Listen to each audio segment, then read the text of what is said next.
You're listening to WZYE 95.9 FM. You are listening to WZYE 95.9 FM, the most influential name in Caribbean radio in the tri-state area. Broadcasting from East Orange, New Jersey, the most influential name in Caribbean radio, WZYE 95.9 FM.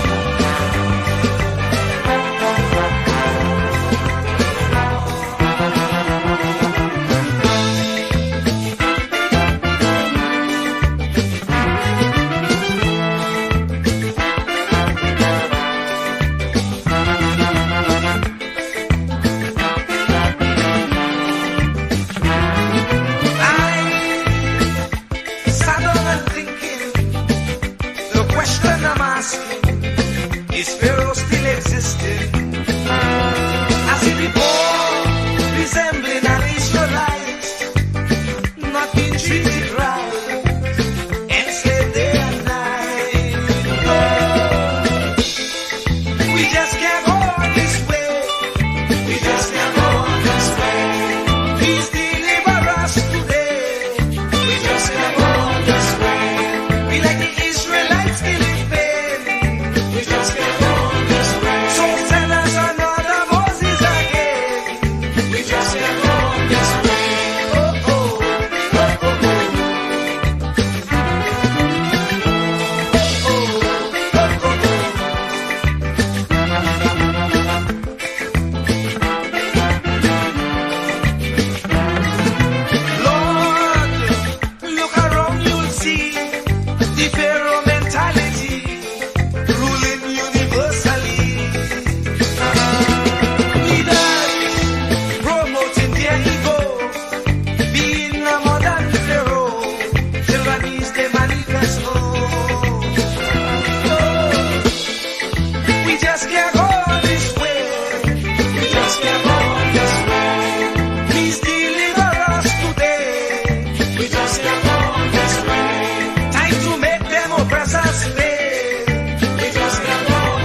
Night and day, for next to nothing pay, so they can't see the way.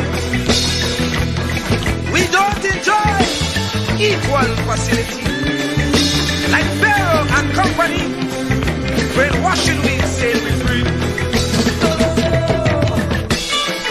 We just can't hold this way. We just can't hold this way. Please deliver us today. We just can't hold.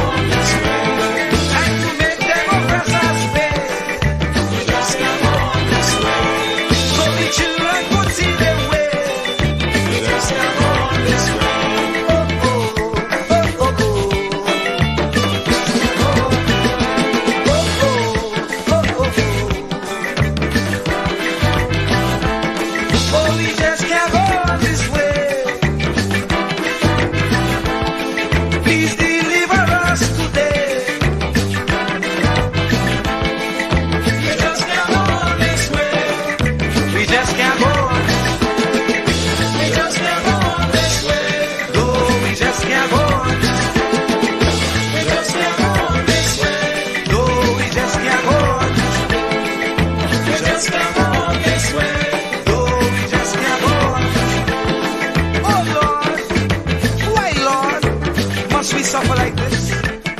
You said that you will take care of the poor, just like you did in Egypt. When Pharaoh had the Israelites in bondage, you delivered them. But here again, we are in the same khaki pants. We have those modern Pharaohs who oppress the poor, who represents Israel.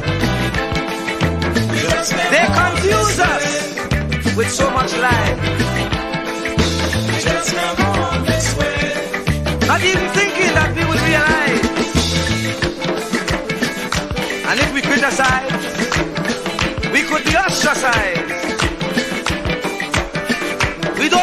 trust. That's why I say, Lord, please listen to this prayer that comes from the Lord. Please send us another Moses again. Oh, we just can't go on this way. Please deliver us today. Time to make them oppress us stay. So we children could see their way. Make them get on their knees and pray. Then I'll be up to judgment day. Just can't make it this way. Please deliver us today. Be like the Israelites did. Please send us another Moses again. Lord, we just can't make it this way. Yes, deliver us today. Oh, we just can't go on this way. No, we just can't make it this way. Please listen to what I say. Yes, hurry up with judgment day. We just can't make it this way. No, we just can't make it this way. Must we get old and gray? And the children can't see their way. Oh, we just can't make it this way. Oh, we just can't make it this way. We like the Israelites did it there. Please send us another Jesus again. Oh, oh, oh, oh, oh, oh. Oh, oh, oh, oh, oh, oh. Oh, oh, oh, oh,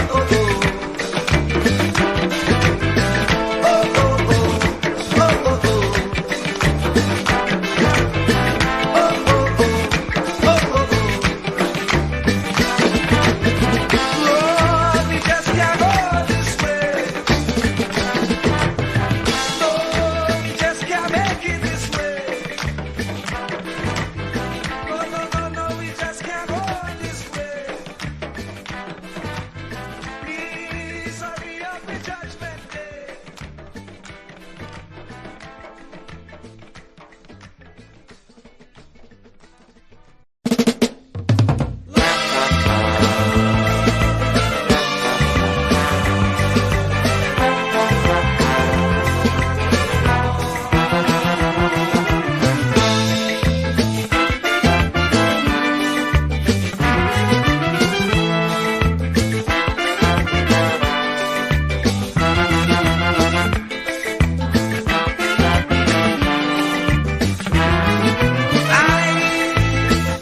I sat down and thinking, the question I'm asking, is Pharaoh still existing? As he before, resembling an Israelite, not being treated right, enslaved day and night. Lord, we just can't go on this way. We just can't go on this way. Please deliver us today. We just can't go.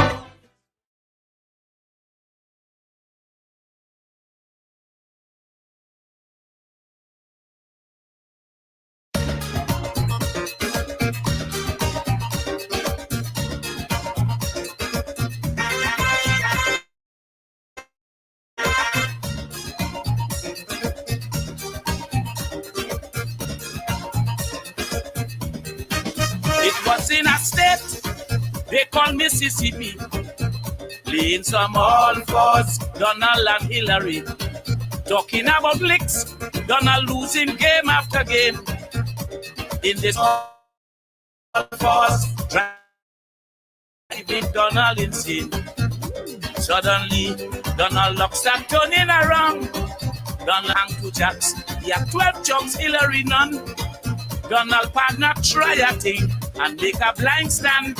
When Donald watch the cards, he see all four kings in the hand. Hey, Donald see king of spades, king of clubs, king of diamonds, king of hearts. Hillary see no Trump from the start. With four kings in hand, Donald watch Hillary say, "Don't care what you do, today you can't get away." With all the signs she making and all the mud she slinging, Donald say, "As man, you're not beating this four king's hand. You can't be this four king's hand. You can't be this four king's hand. Look here how she plan. She not beating this four king's hand." Hey, oi, oi, oi. Hey, hey, hey, hey, hey, hey. Donald, have some mercy. God, Donald, what you gonna do? She not, Hillary. Things start to get nice with drinks on the table.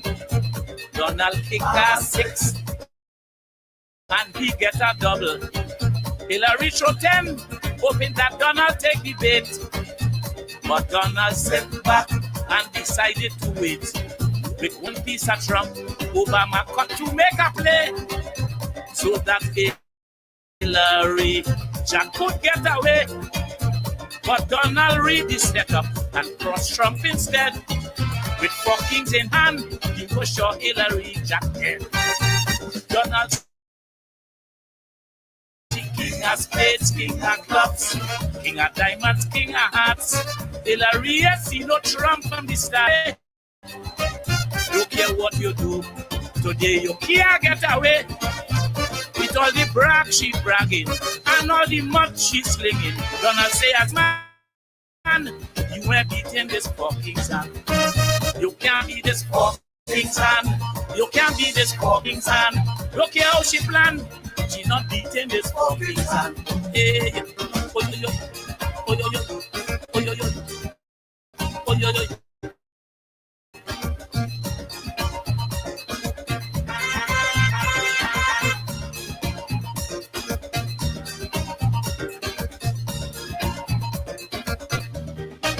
Last rounds on the board.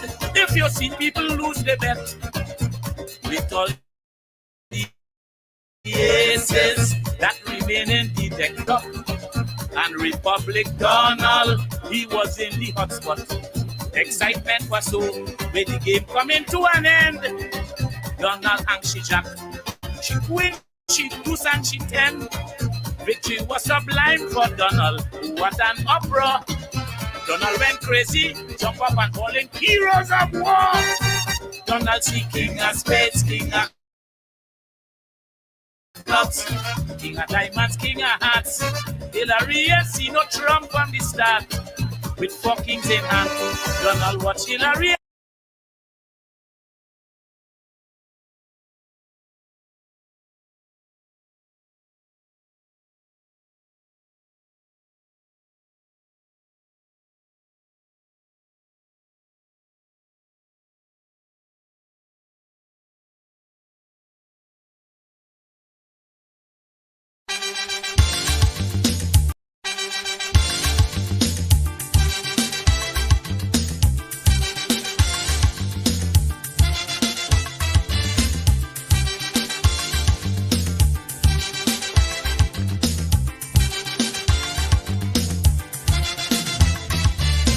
You get up one morning, your elders have something.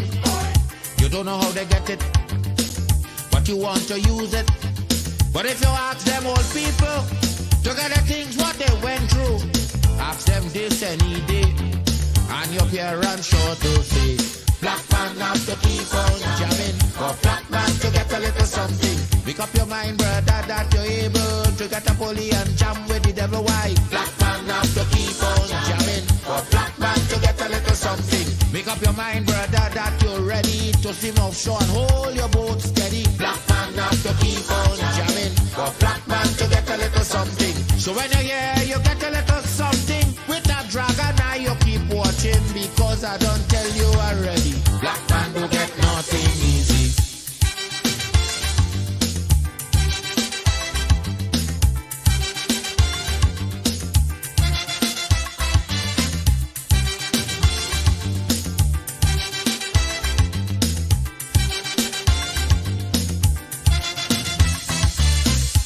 get up one morning, and oil money running.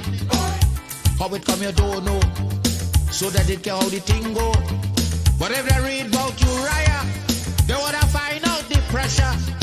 How we get so much old hell to get a penny from TLL. Black man have to keep on jamming, for black man to get a little something.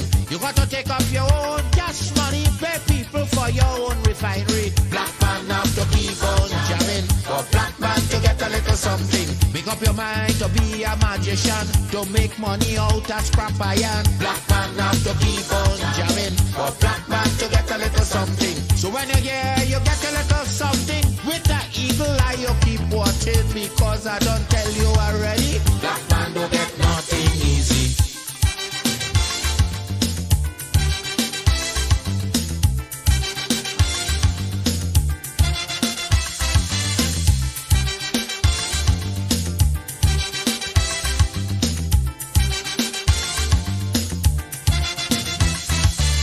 Say we got up one morning, independence happening, getting the thing come easy. Now they're taking liberty, but if they know about petition, we are to send to England for some woman to tell we in this colony free. Black man have to keep on jamming, for black man to get a little something. You got to go to conference in England to get independence in your own land. Black man have to keep on jamming, for black man to get a little something.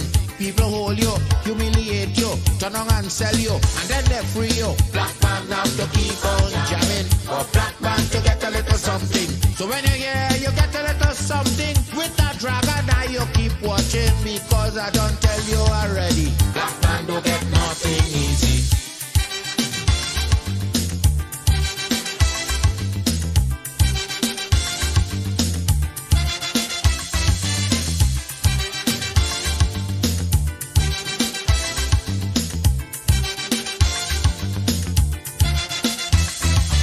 So when a black man gets something, he got to start thinking to get it there easy. He got to practice economy, from getting licked from the slave master to become the land owner. Brother, it's a terrible journey, back with plenty brutality. Black man have to keep on jamming, for black man to get a little something. You got to rise up, you got to stand up, pick up your mind, you will always stay on top. Black man have to keep on jamming, for black man to get a little something. You got to go to conference in England to get independence in your own land. Black man have to keep on jamming, for black man to get a little something. You got to take up your own cash money, pay people for your own refinery. Black man have to keep on jamming, for black man to get a little something. Make up your mind to be a magician, to make money out of scrap iron. Black man have to keep on jamming, for black man to get a little something. You got to go to conference in England to get independence in your own land.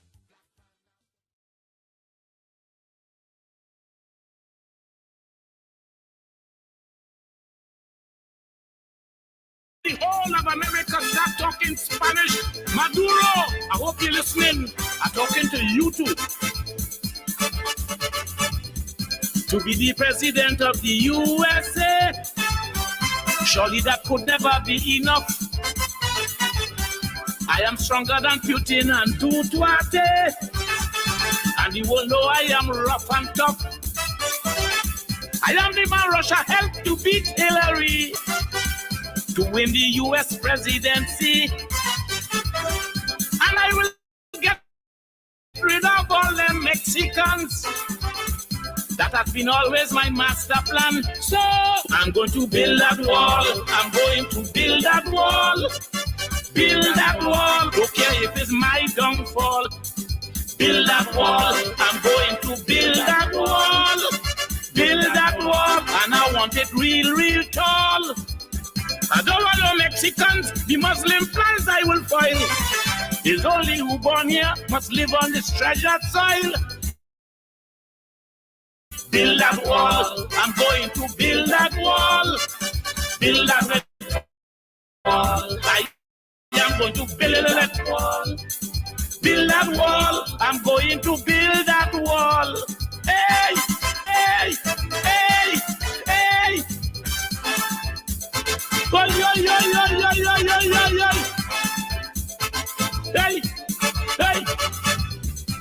to be the president of the USA. It come like being king of the world. I have inherited the King Midas way. Everything I touch turns into gold.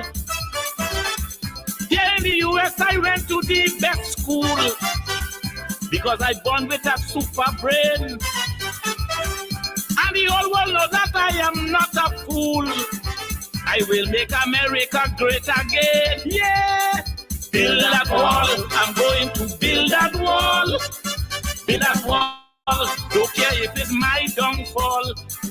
Build that wall. I'm going to build that wall. Build that wall. And I want it real, real tall.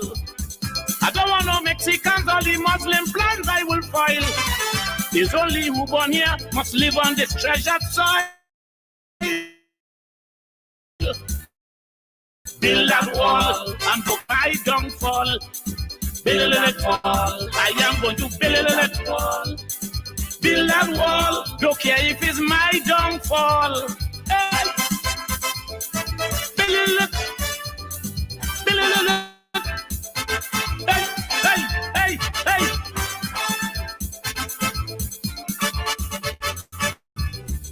I told America I must build that wall. But Nancy won't give me the money. Hello, high water, they can't stop me at all. Because I will shut down the country. Now they're hiring Mr. Robert Mueller just so to make my master plan fail. He's America's greatest prosecutor, talking about sending me straight to jail. But I'm going to build that wall. Build that wall. Build that wall. Don't care if it's my downfall. Build that wall. I'm going to build that wall. Build that wall. And I want it real, real tall.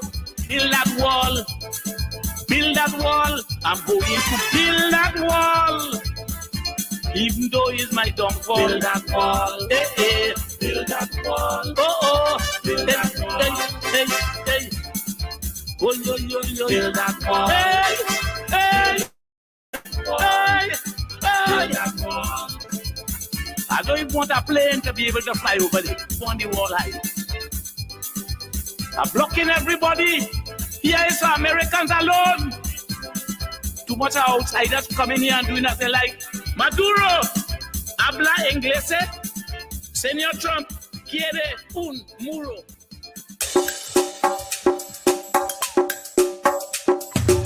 Keep me as the apple of thine eye. Hide me under the shadow of thy wing. O Lord, my Savior. It's so hard to deal with personal struggle. So sad when you feel alone in your trouble. It's real hard when you want to talk to a brother.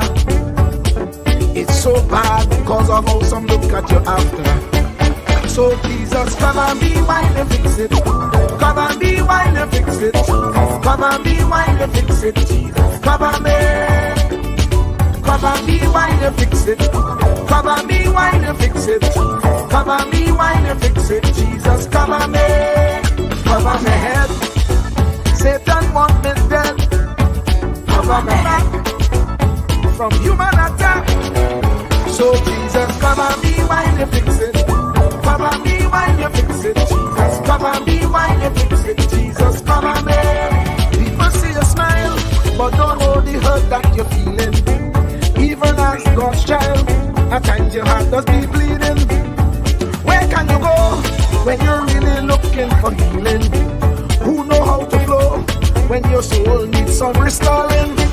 So Jesus, cover me while you fix it. Cover me while you fix it. Cover me while you fix it. Jesus, cover me. Cover me while you fix it.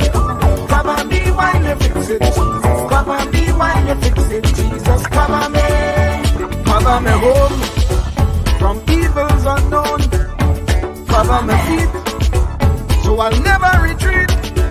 Oh Lord, cover me while you fix it. Cover me while you fix it. Jesus, cover me while you fix it. Jesus, cover me.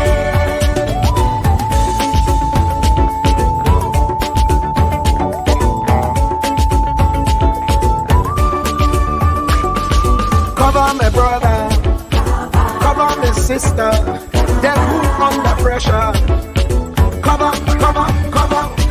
Cover the preacher, every church worker, the young believer. Cover the worship leader and intercessor, every gospel minister. Cover. Jesus alone is the one who have the real answer. The one on the throne is the true and loving Father. He will hold your hand and keep you from going under. He will make you stand and let you know he's a fixer. Cover me while you fix it. Cover me while you fix it. Jesus, cover me while you fix it. Jesus, cover me.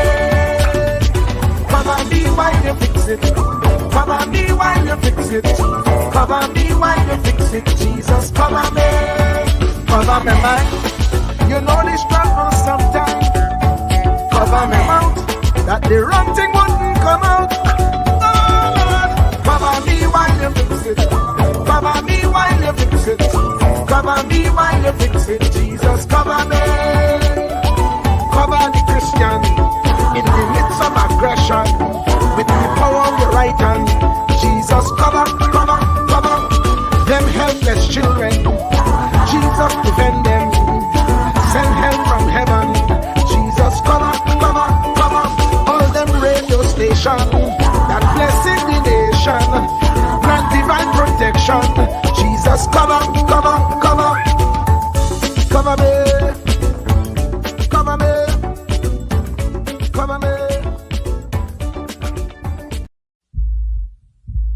Truer words were never spoken. The less you associate with some people, the more your life will improve. Anytime you tolerate mediocrity in others, it increases your mediocrity.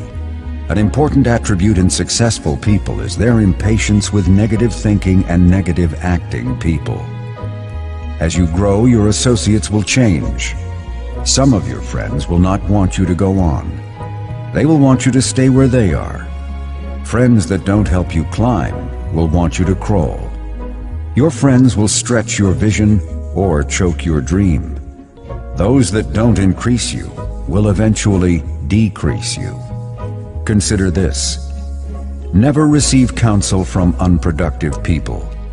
Never discuss your problems with someone incapable of contributing to the solution, because those who never succeed themselves are always first to tell you how. Not everyone has a right to speak into your life. You are certain to get the worst of the bargain when you exchange ideas with the wrong person. Don't follow anyone who's not going anywhere. With some people you spend an evening. With others, you invest it. Be careful where you stop to inquire for directions along the road of life. Wise is the person who fortifies his life with the right friendships. If you run with wolves, you will learn how to howl. But if you associate with eagles, you will learn how to soar to great heights.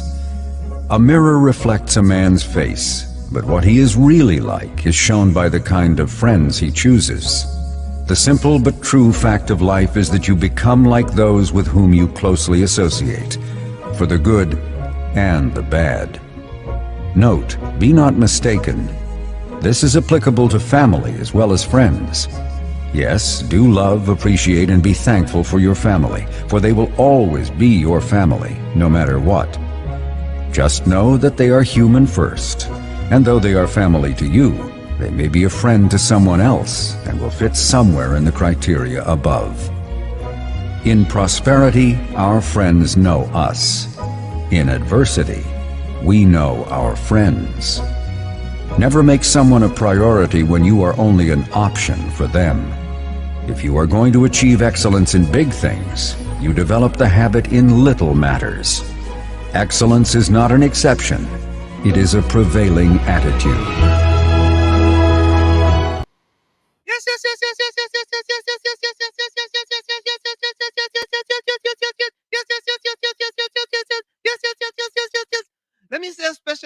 all the WZY 95.9 FM listeners. Of course, ladies and gentlemen, it's in the village with Uncle Tommy, Professor Wall Street, and you on WZY 95.9 FM. And of course, ladies and gentlemen, we come to you every Monday, Tuesday, and Thursday from 7 to 10 p.m.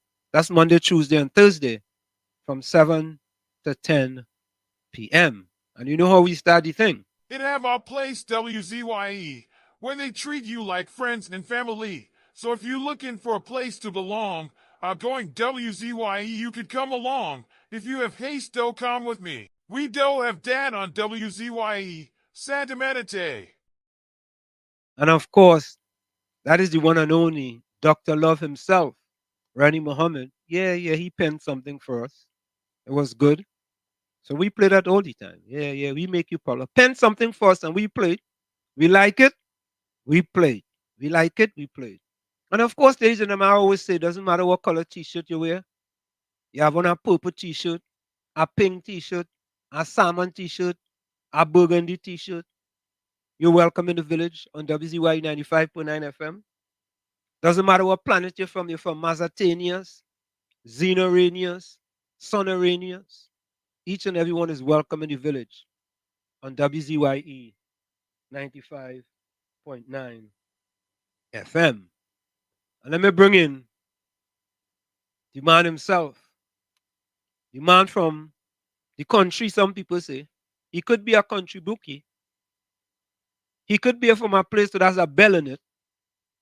And a lala. Yeah. Bella lala. And another place, some parts of the country that I didn't know about, that has a bay in it, but I'm not going to call the name. The man himself, the one and only Uncle Tommy Boy. Tommy, welcome. Good evening, and good evening to the family. A special holiday to all our East Indian brothers, and a special Corpus Christi to everyone. This is holidays in Trinidad time. Yeah. So we want to recognize them and big up everybody. How have you been, my friend? You know, I want to get Tommy.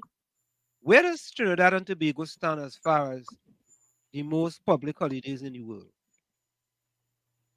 We up there. I know we up there. We up there? Yeah, we up there. At one point, we probably had the most, Right, but let me see what. So maybe people. Yeah, right. I was now going to say, instead of we like to Google things, not the Google on 91.9 FM, but the internet search engine Google. Oh God, Tommy, right? Yes, sir. Tommy. Yes, sir. Yes, Let me sir. just play part of this. Why you looking? This is oh Lord, Trinidad and Tobago. This is DJ Bravo. I'm hurting you up. This is a sad place. My country turned into a sad place. When I look around, it's only sad face. Our country turned into a sad place. All I see in front of me, nightmares turn into reality. Like somebody build a monster factory. Parliament up against parliament economy. But let the moderators in another body in a dream. Somebody girl child missing, another rape again. And next road stain with somebody's son brain. Who take the S out of Port of Spain. This is a sad place. My country turned into a sad place. When I look around, it's only sad face. Our country turned into a sad place.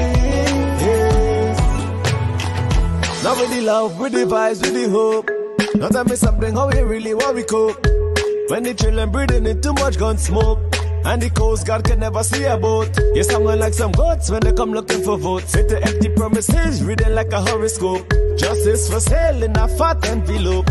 Politically, all the answers is a joke. This is a sad place.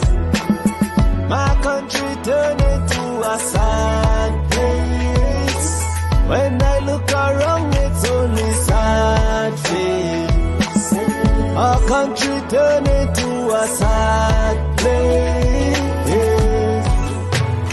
All I see in front of me, nightmares turn into reality. Like somebody build a monster factory. Parliament up in parliament economy. But look the moderators in another body in a jail. Somebody girl child missing, another rape again. And next road stain with somebody's son brain.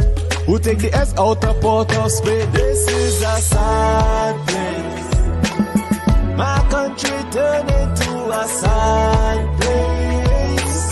When I look around, it's only sad face. Our country turned into a sad place. It doesn't matter the religion, the color, the creed, or the race. It's our responsibility to take care of our place. Champion!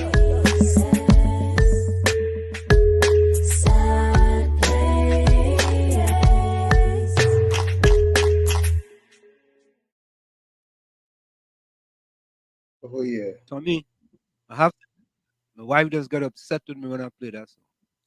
She said, "Why does I play that song so much?" I said, "Because it's the truth." I said, "Why? Every time you had to play that song, why you had to play that song over and over and over?" I said, well, sometimes you had to like to hear the truth, you know, the truth. What did Jeff Bezos say about the truth? You had to get the truth. But Tommy, you wouldn't believe what happened tonight in the village. What happened? You wouldn't believe. Tommy, This must call you? don't know. This must call you? Yeah, I want to talk to Christmas. He called you tonight? They take all Christmas phone, everything. Okay. No, not maybe Chris, but not Christmas. Tommy, watch on your screen and see that fella they come in first. Watch and see. Let me check it. Make sure you put on your glasses. Put on your glasses. Put on your glasses. Hold on. You gotta look carefully. Screen first and then put on my glasses. Yeah. Yeah, put on your glasses. Put on your glasses. Trinidad have 18 public holidays. And as far as in the world, where do they stand? Did they say? Look like we stand very high in the world because I think Thailand or somewhere else has 17. I'll revisit it after I look at what you want me to look at here. Yeah.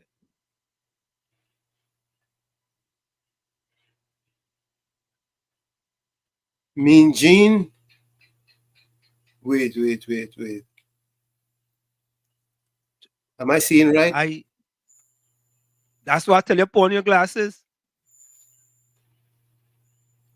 Welcome, Matilda. Tommy, I feel Tommy, wait now. I feel something happened today in the chat. I feel something happened. Did you notice if there was a delay or any kind of thing? Anything that you think happened? No, I don't think anything unusual happened, but Mean Gene was first. All right, okay. Let me take a drink for that. Okay, all right. Eh?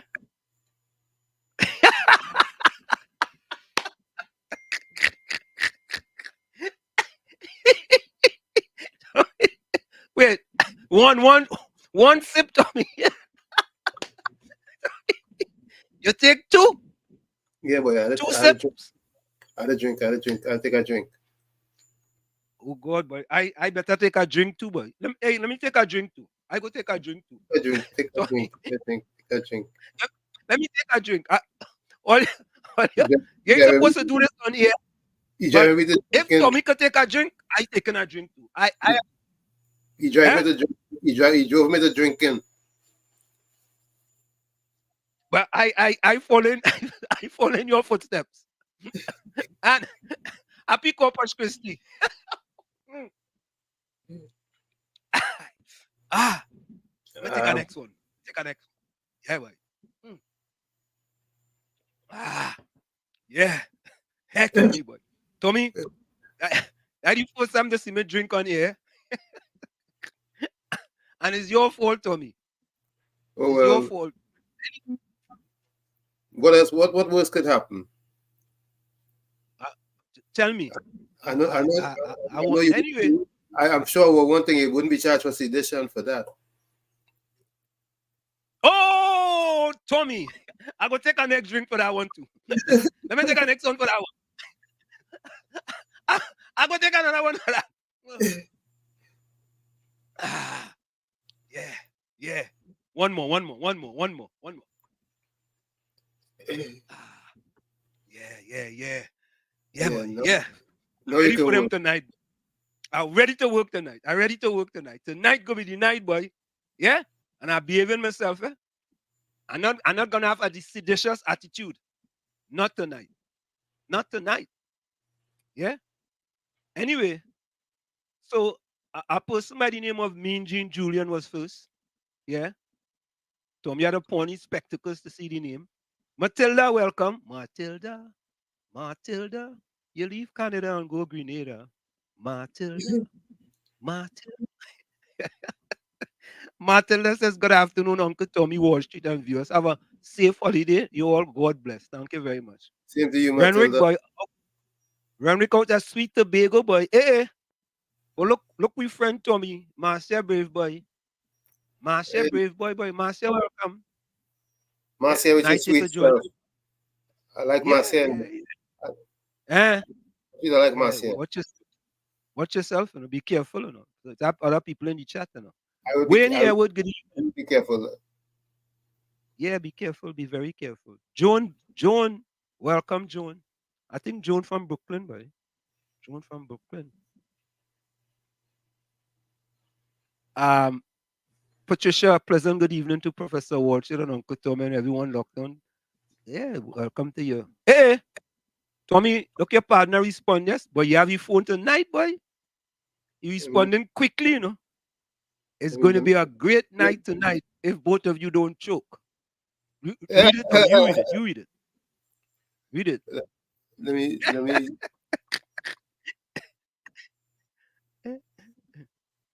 let me see what he says here. Yeah. If you don't choke,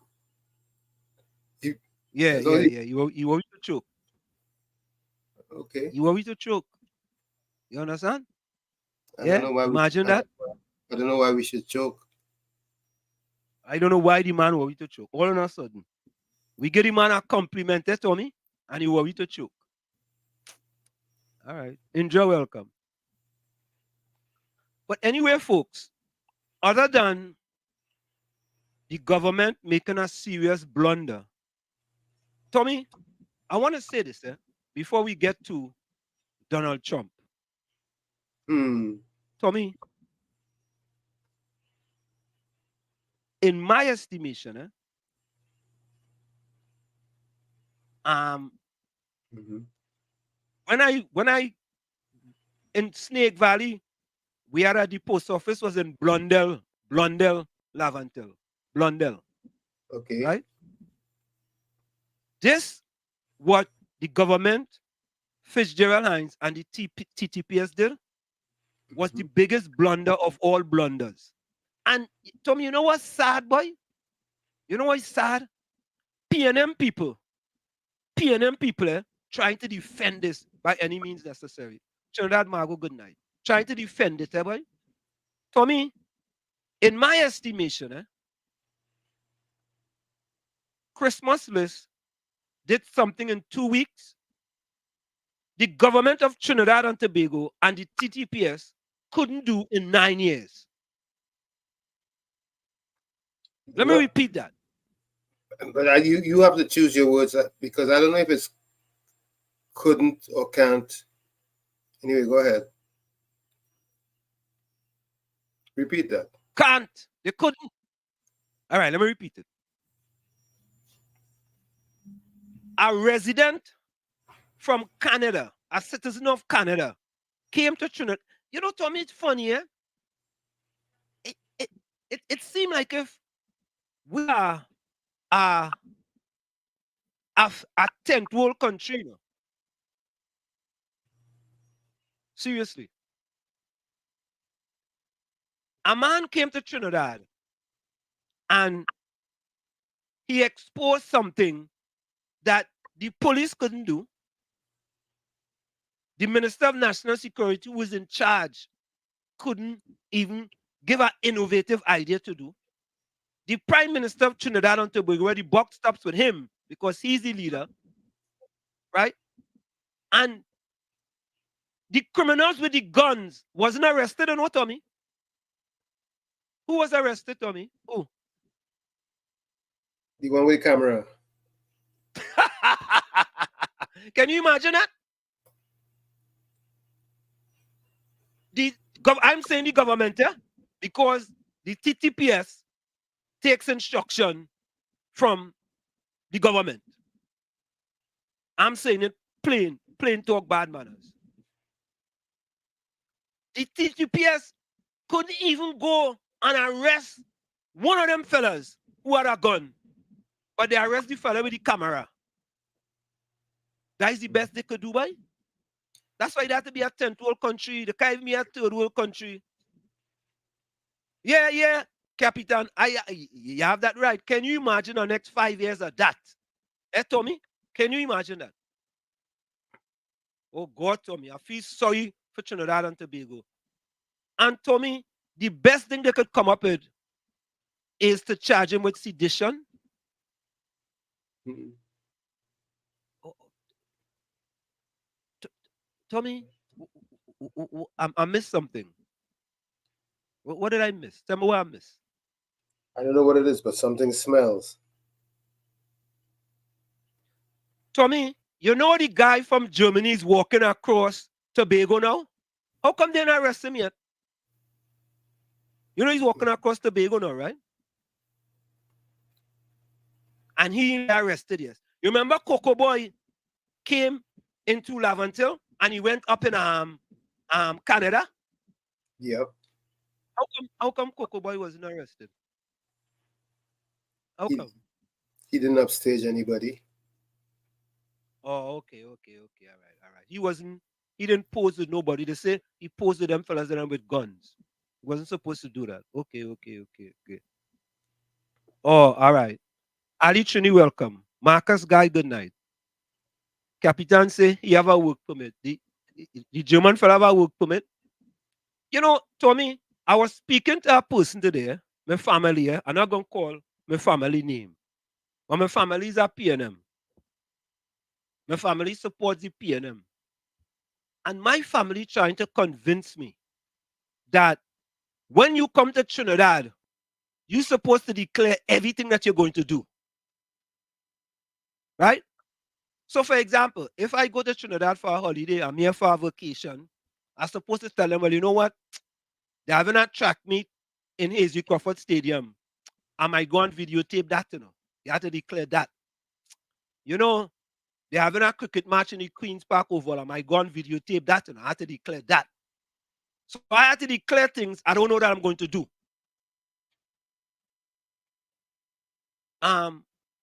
Really, boy, Tommy, boy? What kind of what and full support of the People's National Movement? There's no way Chris could have known that the people that he was going to be interviewing or filming were going to be displaying guns and all of that. There's no way he could have known that when he came off that plane. Well, they're saying maybe he shouldn't have shown it. He shouldn't show it. That's what I'm saying. Well, they have cover your behind laws so that they could take action.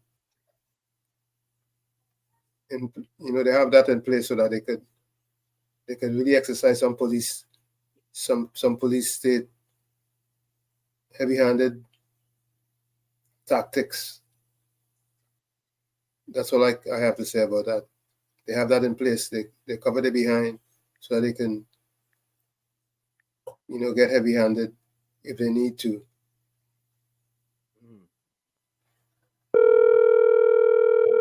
Hold on, Tommy. I'm making a call.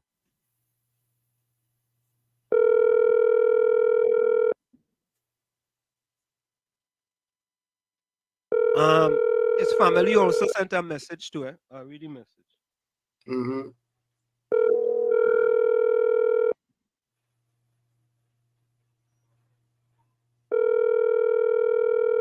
Just saying that it's calling. Whose number you call? I'm calling Chris. Yeah, well, his phone. They got his phone. They must have turned it off. Yeah, They turned it off. Let me see what the family said. Hold on here. This is a disaster for Trinidad and Tobago. Let me see. Hold on. A total disaster. Oh, here it is. Christmas list. Attention. This announcement is from Chris family. Christmas list has been held by police in Trinidad, Port of Spain since May 28th and is not being released. They have no reason to hold them. They do not allow a lawyer present during questioning whatsoever and have his hands locked throughout this time. They want to keep him for another 4 days or more and have no reason to. We have been in touch with a lawyer in Trinidad who is to represent him, but they are not giving him the opportunity to have him present to assist Chris further. Global Affairs is also aware and involved, but Trinidad police are still not budging. We are to make as much international noise as possible to have him released as he's being held unlawfully and without basic rights. Please share and make it known that Christmas list must be released immediately. If you are in Trinidad, he's being held in the police station at Port of Spain. Protest and come together to draw attention to the front of the station to release Christmas list. What they are doing is not right and it needs to be let out ASAP.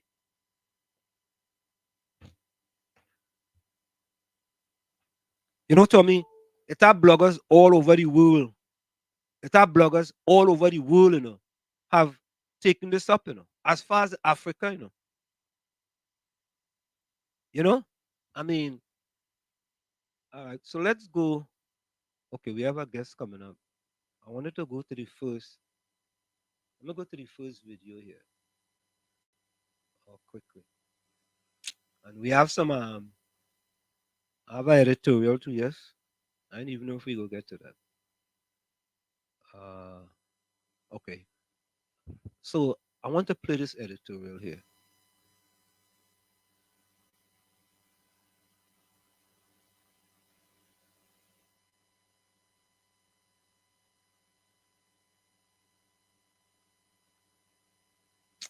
You know what? Let me play this first. This other one here first before I play that editorial. I think this is the one. Let me see.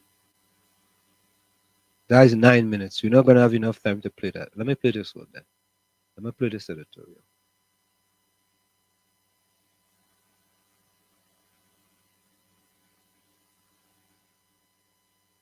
You know, Tommy, You heard what I said? They've got an opportunity to rob him. He's gonna get robbed before he leaves.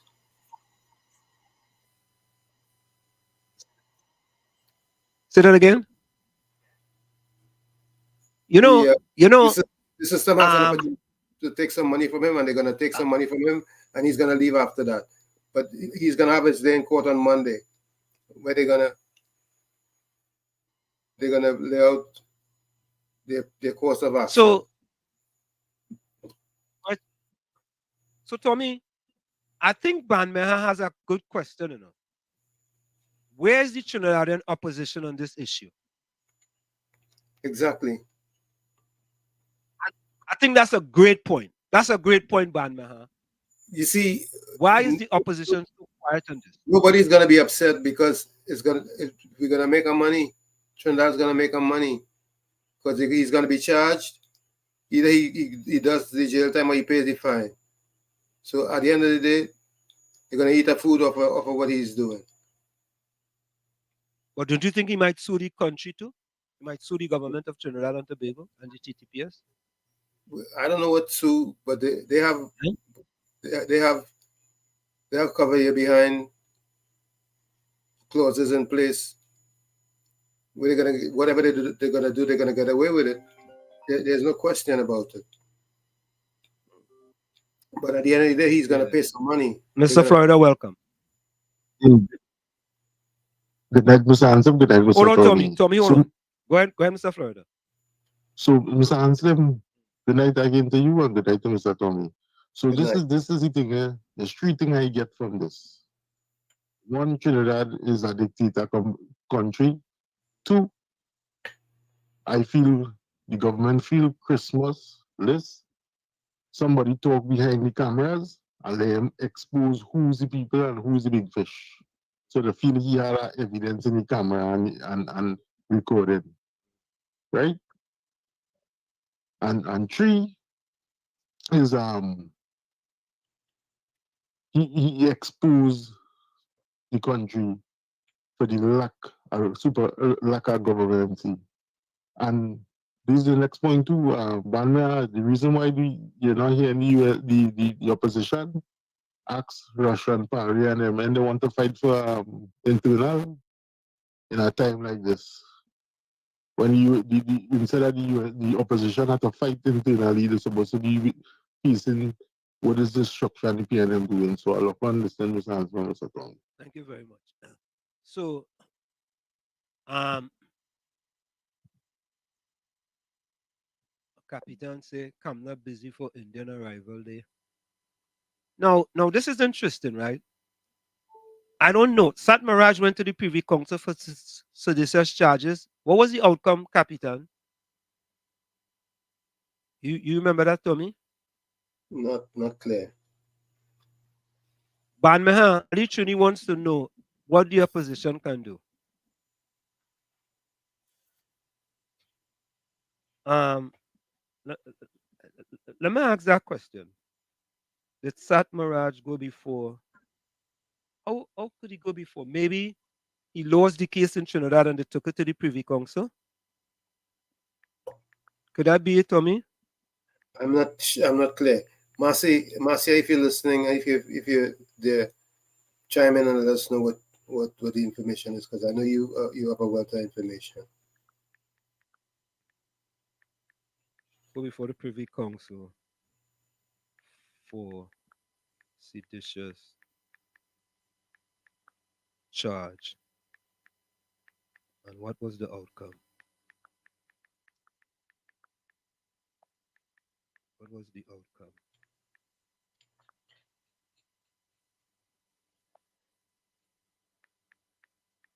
Let me see if you find that quick.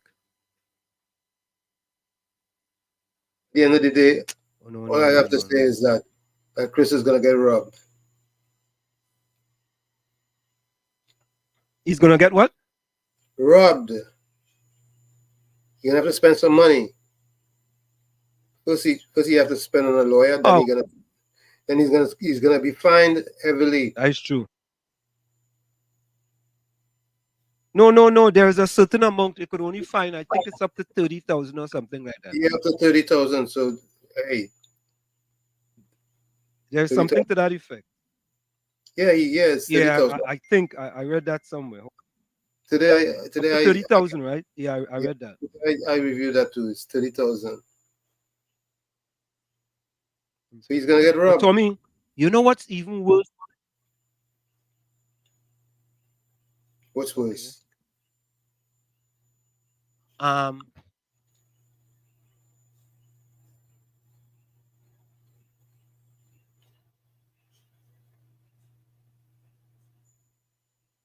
Okay, so I don't know, boy.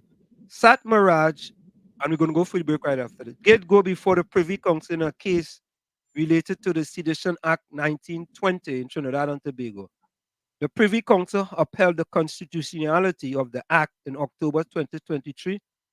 However, they revised the definition of seditious offenses, requiring evidence of intent to cause violence or public disturbance. Ultimately, no criminal charges were laid against Mr. Maharaj. Hear that? Evidence of intent to cause violence or public disturbance. Oh, man, go loser again. I'm going to go for a quick break, folks. It's in the village with Uncle Tommy, Professor Walshit, and you on WZY 95.9 FM. We're going to go for a quick break and we'll be right back. Stick and stay, don't go nowhere. You're listening to WZYE 95.9 FM. You are listening to WZYE LP 95.9 FM, the most influential name in Caribbean radio in the tri-state area. Broadcasting from East Orange, New Jersey, the most influential name in Caribbean radio. WZYE 95.9 FM.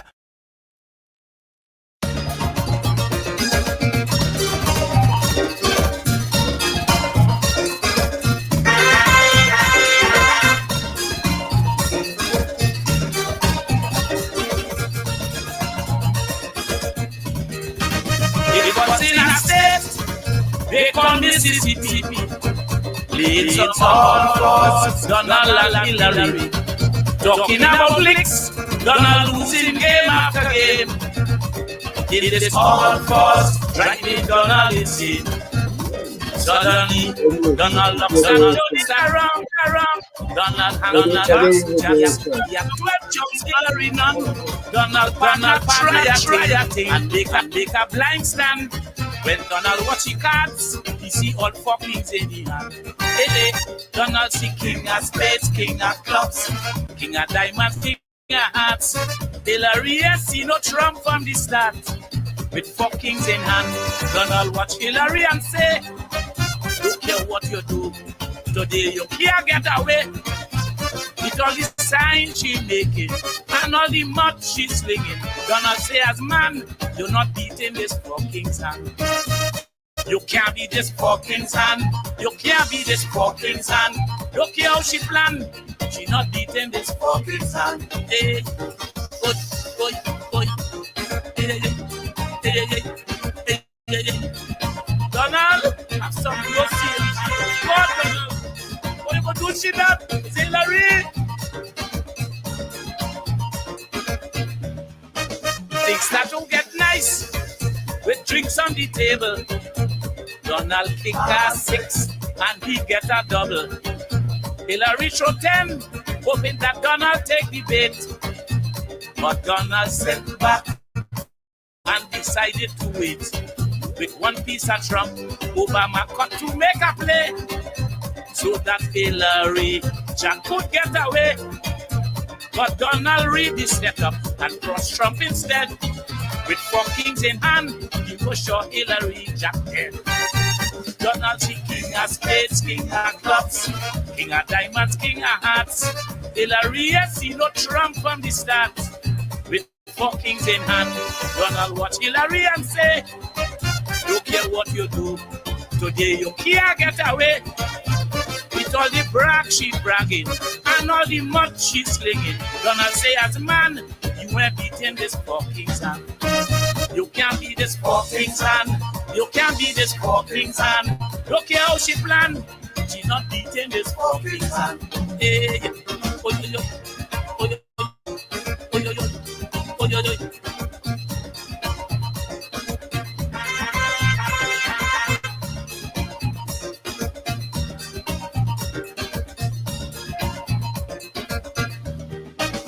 last rounds on the board. If you see people lose the bet, with all the aces that remain in the deck, coverage of the game showed that Hillary was on top.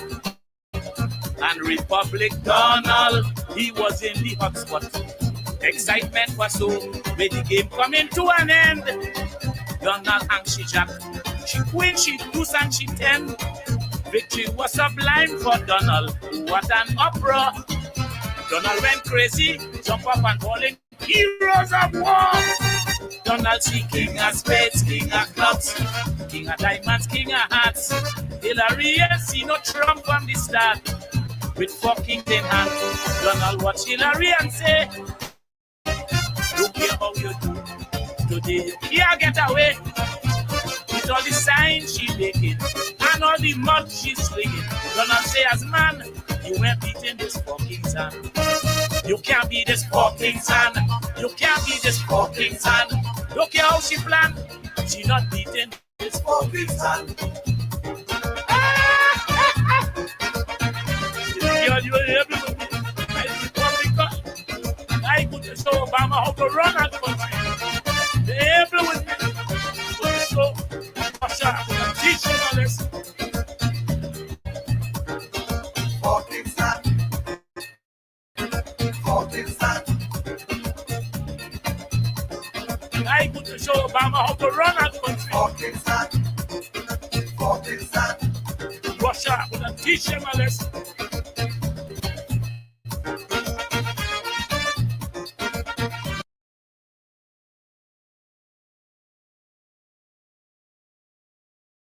And there you have it, folks.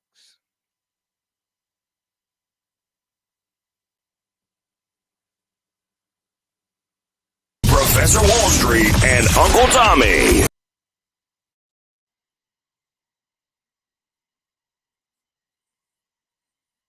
Yo, what's going on? This is Jersey Drake. Hi, this is Rihanna. Hey, what's up? This is Ludacris. What's up, y'all? This is Nicki Minaj. You're rocking with the best. It's In the Village with Uncle Tommy and Professor Wall Street. This is Travis Scott, 21-7. You're listening to In the Village with Uncle Tommy and Professor Wall Street. What it do is the baby and we in the mix.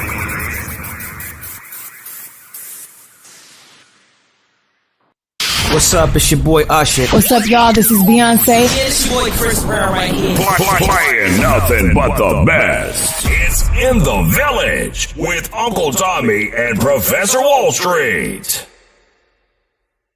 What's up? We are back with you. It's In the Village with Uncle Tommy, Professor Wall Street, and you on WZYE 95.9 FM. We come to you every Monday, Tuesday, and Thursday from 7 to 10 p.m. That's Monday, Tuesday, and Thursday from 7 to 10 p.m. And of course, ladies and gentlemen, share the live. WZYE 95.9 FM on Facebook, WZYE 95.9 FM on Twitter, now known as X, WZYE TV on YouTube, and you can reach us here at 973-868-1444. That's 973-868-1444. Or at 973-609-6509. That's 973-609-6509. So, as we know, there was breaking news today that Trump was convicted. He found guilty on all 34 counts. Found guilty on all 34 counts in his New York hush money trial. Judge Juan Merchan has set former President Trump's sentencing for July 11th after he was found guilty on all 34 counts in his New York hush money trial. Why it matters? Trump will be sentenced 4 days before the start of the Republican National Convention, where he's expected to be nominated to take on President Biden in November's election. So there you have it, folks. Yeah. On July 11th, President Trump will know how long he will have to wear some red pajamas. You really think so? I think he's gonna appeal, and it's gonna be good to drag on. I think it's one big charade that's being played here. Hey, I want to disagree. Let me. I see the good doctor in the background. Dr. Yeah, the good doctor is here with us tonight, Dr. Shane Mohammed. And welcome, Dr. Shane Mohammed. Adrian Jones, welcome. Denise, welcome. Chelsea say all the talk they say about America, how it corrupt, and look, the billionaire baby boy get charged. So let them talk now. Correct is right. Yeah? He charged on all counts. He get charged, but he's gonna appeal. Yeah, I mean, that's your right, Tommy, but I think he could be wearing some orange jumpers real soon. I don't think so. You want to take a bet? You want to take a bet? You want to take a bet? He never wears orange jumpers. Where you betting? Where you bet? I don't want to bet that drink he was I drinking. betting a glass of sorrel. No. Oh, what? No. A glass of sorrel. That's better than what we How did about do that? or what you No? did.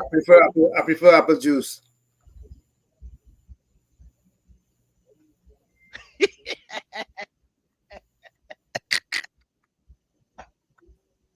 Passion fruit. No? That may make me a little bit. What about some of them? What about the juice or Mean Genius be drinking? You sure? Oh, you know. No.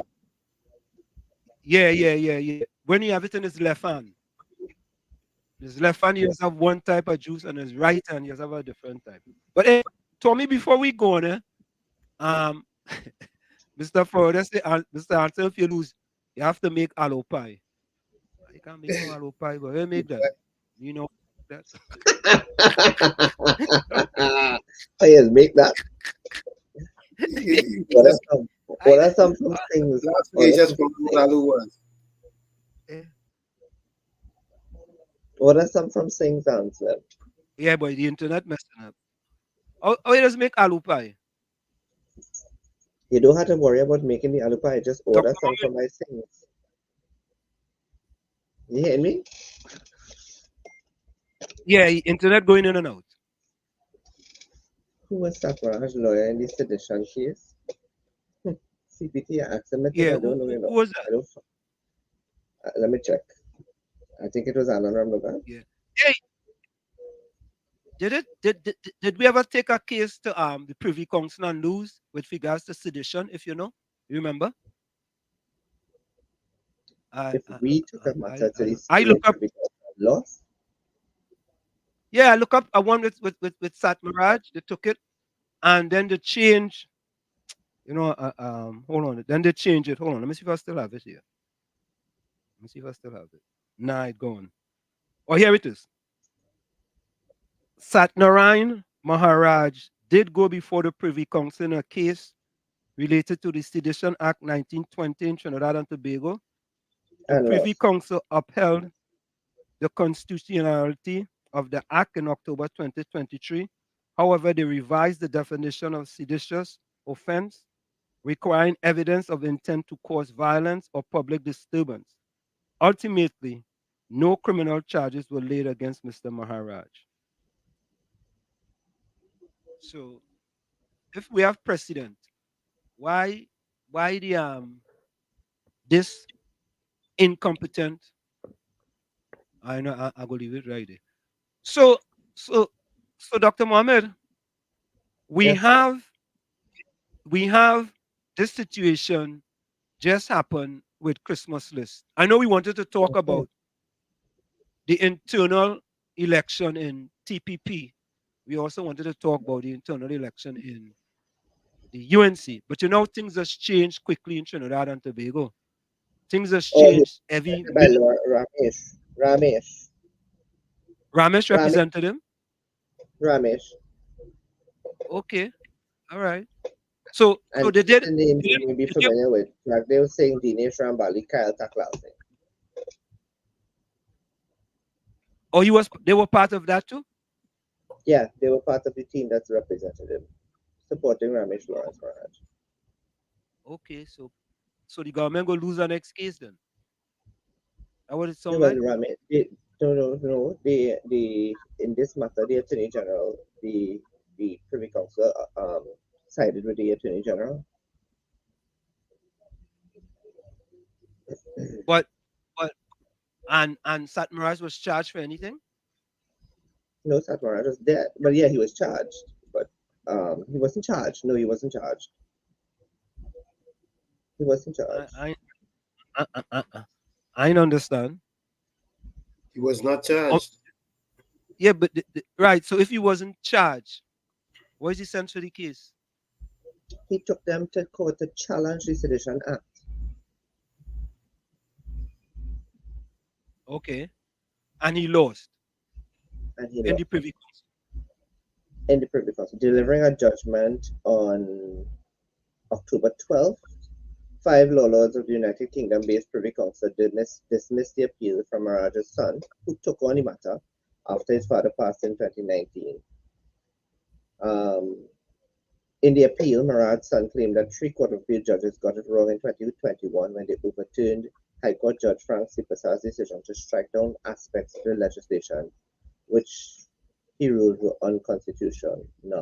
The Privy Council agreed with the Court of Appeal that the legislation is consistent with the Constitution. Maharaj filed a lawsuit after police executed search warrants on SDMS's media house, Central Broadcasting Services Limited, after he made a series of incendiary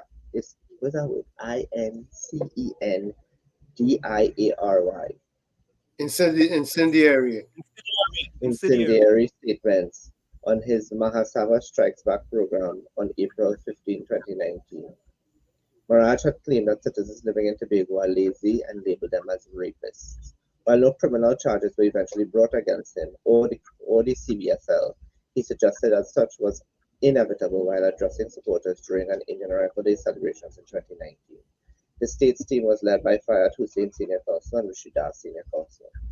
Maharaj's son was represented by Peter Knox, King's Counsel, Ramesh Lawrence Maharaj, Senior Counsel, Jagdev Singh, Dinesh Rambali, Kal Takla Singh, Stefan Rapisoon, and Ria Khan. There you go.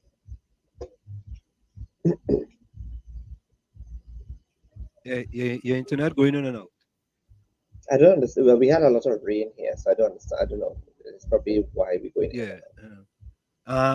Mr. Florida said the only case. Mr. Florida said the only case Hines ever won is the man with the blue carb case who kicked water at him.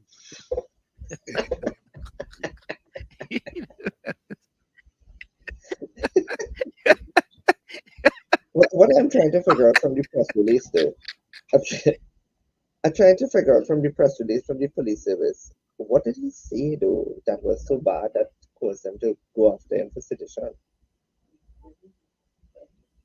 Well, the headline in the Newsday, the headline in the Newsday was. Do you have the formal press release from the police?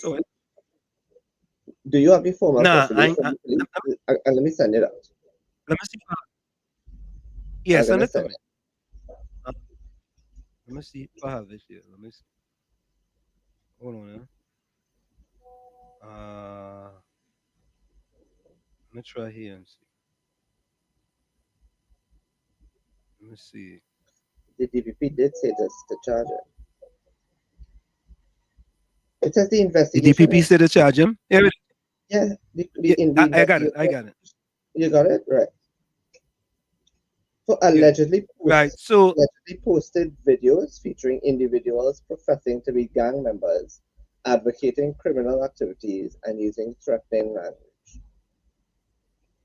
He was detained, interviewed, and informed of the allegations against him. And after consultation with the DPP, detectives were directed to charge him under Section 401C of the Sedition Act.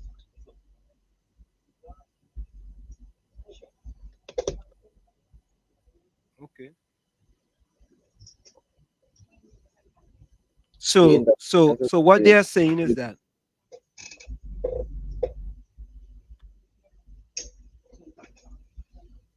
what they are saying, you know, if you ask me, right, from the outside looking in, this appears to be politically motivated. I'll tell you this. I'm sorry. I'll say this to you. I think because he has been charged and this is going before court, we can't talk about it. We can't. You guys in Trinidad? None of us. We can't have opinion on it. Well, Dr. Mohammed, let me say this. I understand what you are saying, but you guys in Trinidad can't discuss, and I wouldn't discuss it. I would respect your rights. If you wasn't here, we would have discussed it because we have. You're in a different jurisdiction. Right. We have real freedom here. We have serious freedom. You know how much people was discussing Trump case? Eh? Mhm. All over the place, they was discussing Trump case. Trinidad is a You don't want bubble to. You don't want. anyway. You don't want to become subjudice and all them dramas. You don't. I mean, people are going to. People are entitled to an opinion, but I am confused. I will say that I am confused. Full stop. Me personally, and from looking from afar with this thing, it just didn't look good in that there were other people doing similar things, right? But not as much as he was doing, right? And I can say this.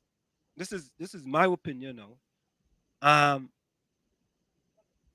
he was exposing too much P&M areas. That's my opinion. He was exposing too many areas that were P&M strongholds. And we are having all these difficulties. And I have said over But I and don't think. over, and this You is a see, but fact. I think. But I don't think that is even. I don't think that is new information, though. I don't think it is new information. I don't think it is new information to anybody who knows or have an idea of what exists out there.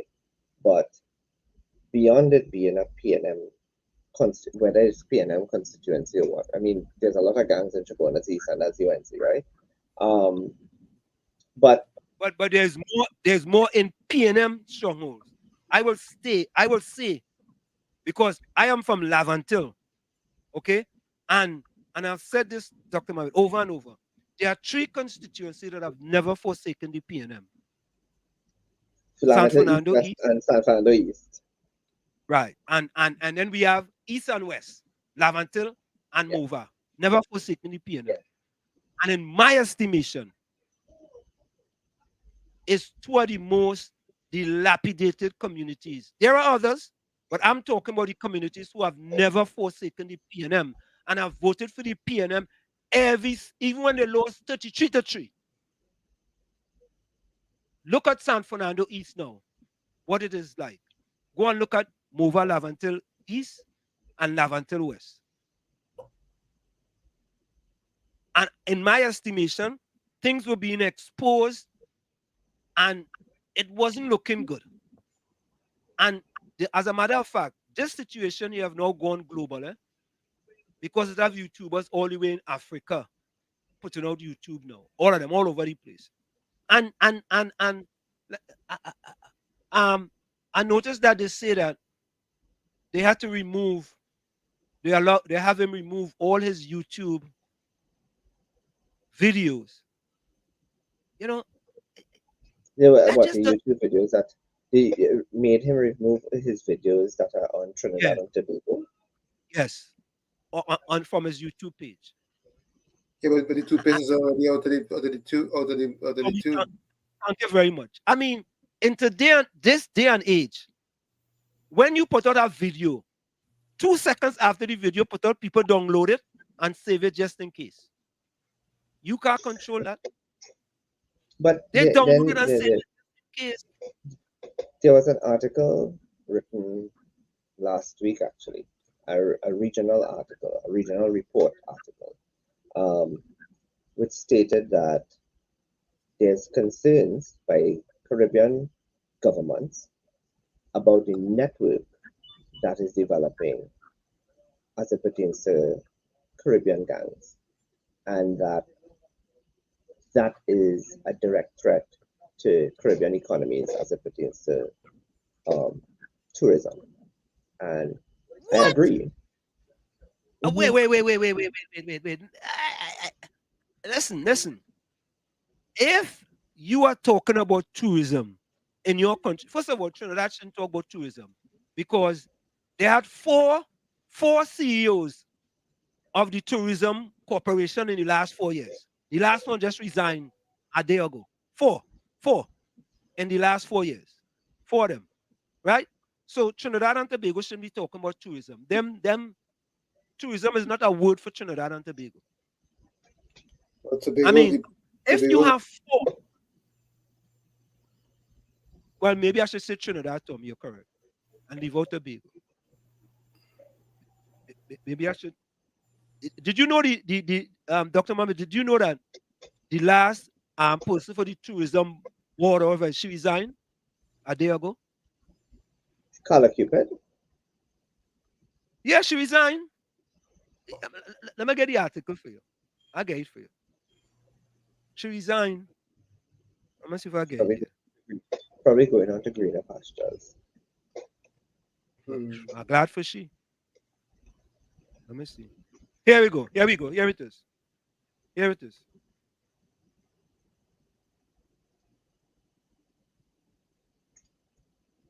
Trinidad Express. Tourism Trinidad loses fourth CEO in 4 years. Carla Cupid yesterday resigned as Chief Executive Officer of Tourism Trinidad Limited with immediate effect, marking the fourth person to step down from the position in as many years. The Express learned that Cupid's resignation was announced during a briefing with staff yesterday. A settlement was also said to have been negotiated shortly after her resignation. The meeting, though brief, was also delayed due to a confirmed bomb threat at the International Waterfront Center, Rising Road, Port of Spain. Oh, God. Listen, Cupid was appointed as TTL CEO on April 3rd after having acted in the position since July 2022. Her acting appointment took effect after Curtis Rudd, who had been on job for 10 months, was not confirmed in the position. Rudd, a former vice president of marketing at Prestige Holding, assumed the CEO position at the tourism agency on September 2021, taking over from Heidi Alert, who has been acting CEO since 2019 to 2021. Oh boy. 2 years. And you know what? You know what? Listen, and you know what? After I read the auditor's report, that 200 and something page report, Trinidad is in a big doo-doo. Let me tell all you that. Trinidad, Trinidad, when a government could pay a guy $29 million for the DPP place that was never occupied for years, and only last year, I think September 2023, they finally get rid of the contract. And I think this was from 2019. They paid $29 million. How? And that's part of the Auditor General report. How could it be that, and listen, and Dr. Mohammed, I don't know why you all, I ain't saying you, they don't want to talk about this. I'm not, that's okay. I'm not offended by saying you all. You all is part of where we are, where I am. Okay. Roger Mohammed, the MP for Toko Sandy Grande, back in 2020. Don't give him a last name now. Monroe. Roger Monroe. Yeah. Don't give me last name now. Yeah. Last name beginning with M. Roger Monroe in 2020 told the people that should he become MP for Toko Sandy Grande, he will remove his name from all the contracts with the government. In an article in The Guardian. We talking today that Roger Mohammed talking of Roger Monroe. Dr.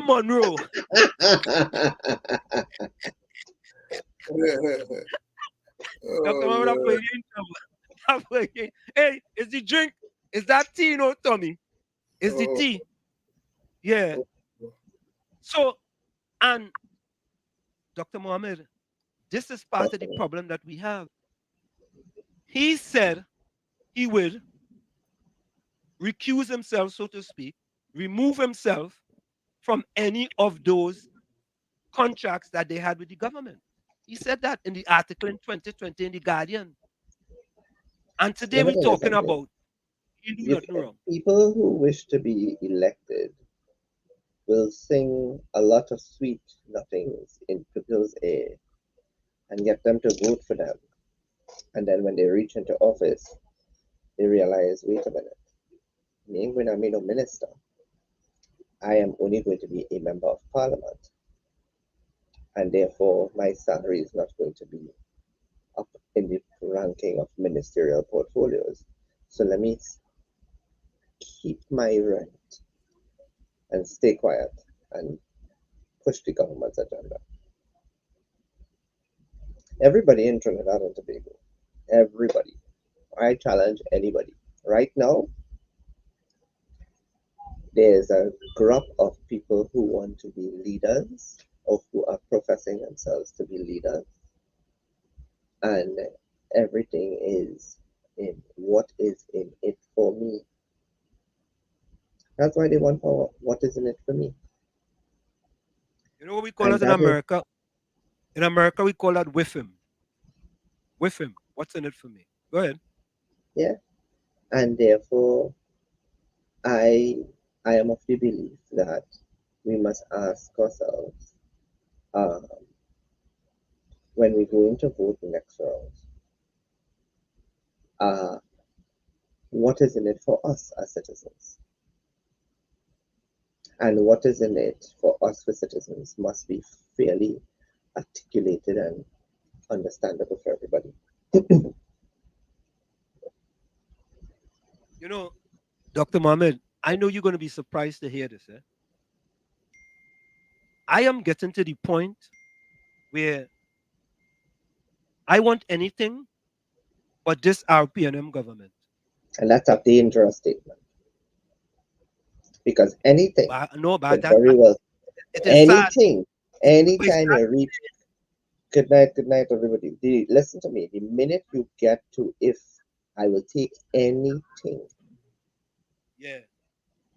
You ever hear this the statement? You might be buying cat and bag, or The fire. you might actually be buying a devil you don't know compared to the devil you do know. Well, I am waiting to see people who are you pushing know, themselves to be future prime ministers of Trinidad and Tobago to start articulating on issues and policies and policy frameworks that are going to touch and concern the people's lives. Because if they can't do that, I don't want to hear them. And this big mess that is going on in the UNC right now is very concerning. Dr. Mohammed, it's sad to say that the article that was in the newspaper with respect to crooks and mooks, right? I agree with that fella, you know. I know you I know you may disagree. Totally. I agree with him. Totally I disagree. rather I rather deal with what I know, right? Than for somebody I know who will stab me in my back.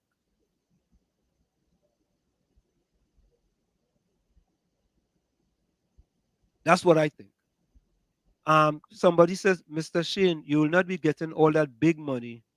Getting low politicians will become extinct in Trinidad and Tobago. I know. I don't think so. So you know what I hear you saying indirectly?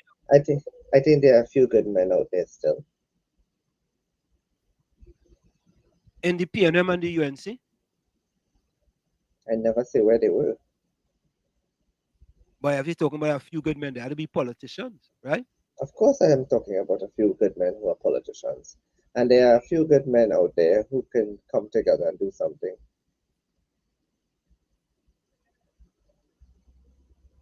So, look, people are asking you a question, but so look the question there, Dr. Mohammed, and then highly asks the question too. All right, let me address this one here first.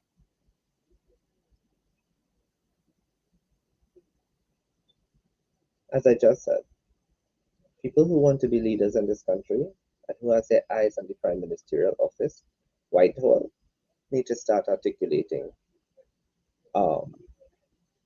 They need to stop posturing and start articulating positions on issues that touch and concern the lives and livelihoods of people in Trinidad and Tobago.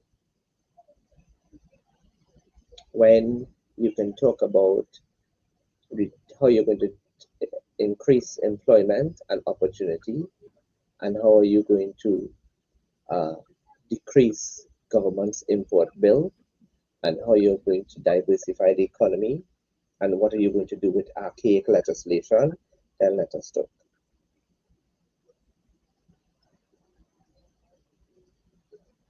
Okay. That's all I have to say about it. So, because it's very easy to so postulate. It's very easy to postulate and use gimmickry and caricature, and it's very good to dress up and look good and become a sensation. But beyond the sensation, then what? That's the And substance. that doesn't apply to only one individual. That applies to all persons who are now attempting to go into Whitehall, including Mrs. Prasad Bisasa. Because so I don't here is the understand. question. So, Go ahead. I know I thought you was going to say something. I was going to say, because what I was going to add to it is, I can't understand how a woman could stand up and talk about leading the United National Congress, is not up for re-election, something that was discussed ad nauseum about her not being up for re-election, a position not being electable at this point in time, and get involved in the internal election. I find it so dishonest. It's not funny. But Dr. Mohammed, as the political leader of a party, you know, Dr. Rowley didn't have a slate in the last internal election either, right? No, he didn't. He didn't have a slate, and he supported a slate, and he came out and he supported the slate. The difference is that it wasn't an election for the political leader of the there's not an election for the political leader of the UNC, but it was an election for the political leader of the PNM as Well, well as their right, and management. therefore, if the PNM's election, political leadership is up for election, anybody, he could choose to support anybody, and anybody could choose to support him. And if you want to stand up on 5 platforms and support 5 people, then by all means. But you know,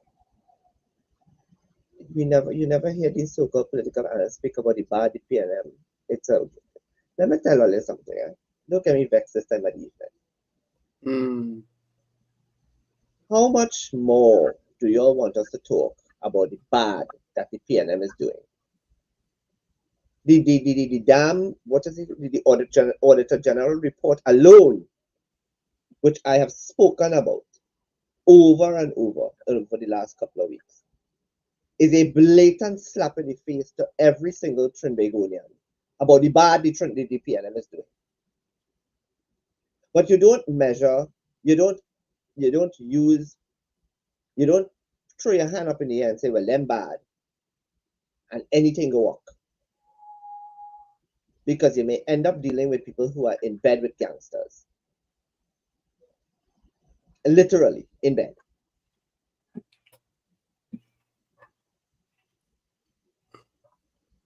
Right? So... Who is that? Who is that?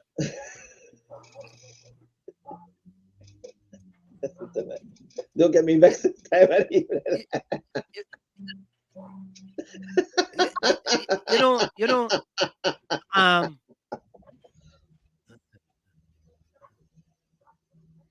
Dr. Mohammed is very reserved tonight, but you know why? Because it's choosing been his a words lovely, very carefully. lovely day in Trinidad and Tobago. We've had a beautiful rainy holiday, and I am at the point where It is plain for all to see how bad the PNM is. It is plain to see all of what the PNM is doing that is not good for the Republic of Trinidad and Tobago. I can go from high food prices. I just spoke to somebody just yesterday. We were having a conversation about the cost of living is so high, right? Everything is so expensive in Trinidad and Tobago. Taxation upon taxation. This man now wants people to be able to, private citizens, to get a BIR number to be able to get a barrel of goods from their friends and family away, right? It is layers upon layers. It's like peeling off an onion, layers and layers of distress that is being put on the population of Trinidad and Tobago by this administration. But that doesn't mean that the alternatives that have appeared, have articulated properly policies that I can say is a reasonable one. And I am the type of person that will say, if something is good, it's good. If it is bad, it is bad. But I am not going to answer down and say, well, that could no. If we're not going to get it right, then we might as well just leave it as is.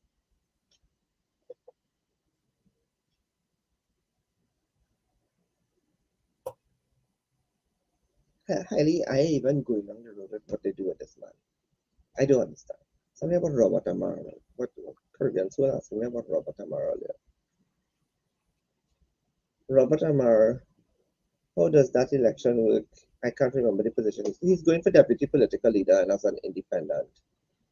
But that doesn't work very well in his favor.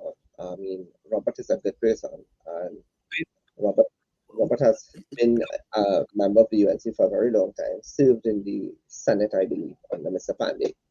But I don't think that he will get traction if he doesn't start, getting himself, just like you say, you can't remember the position he's been up for.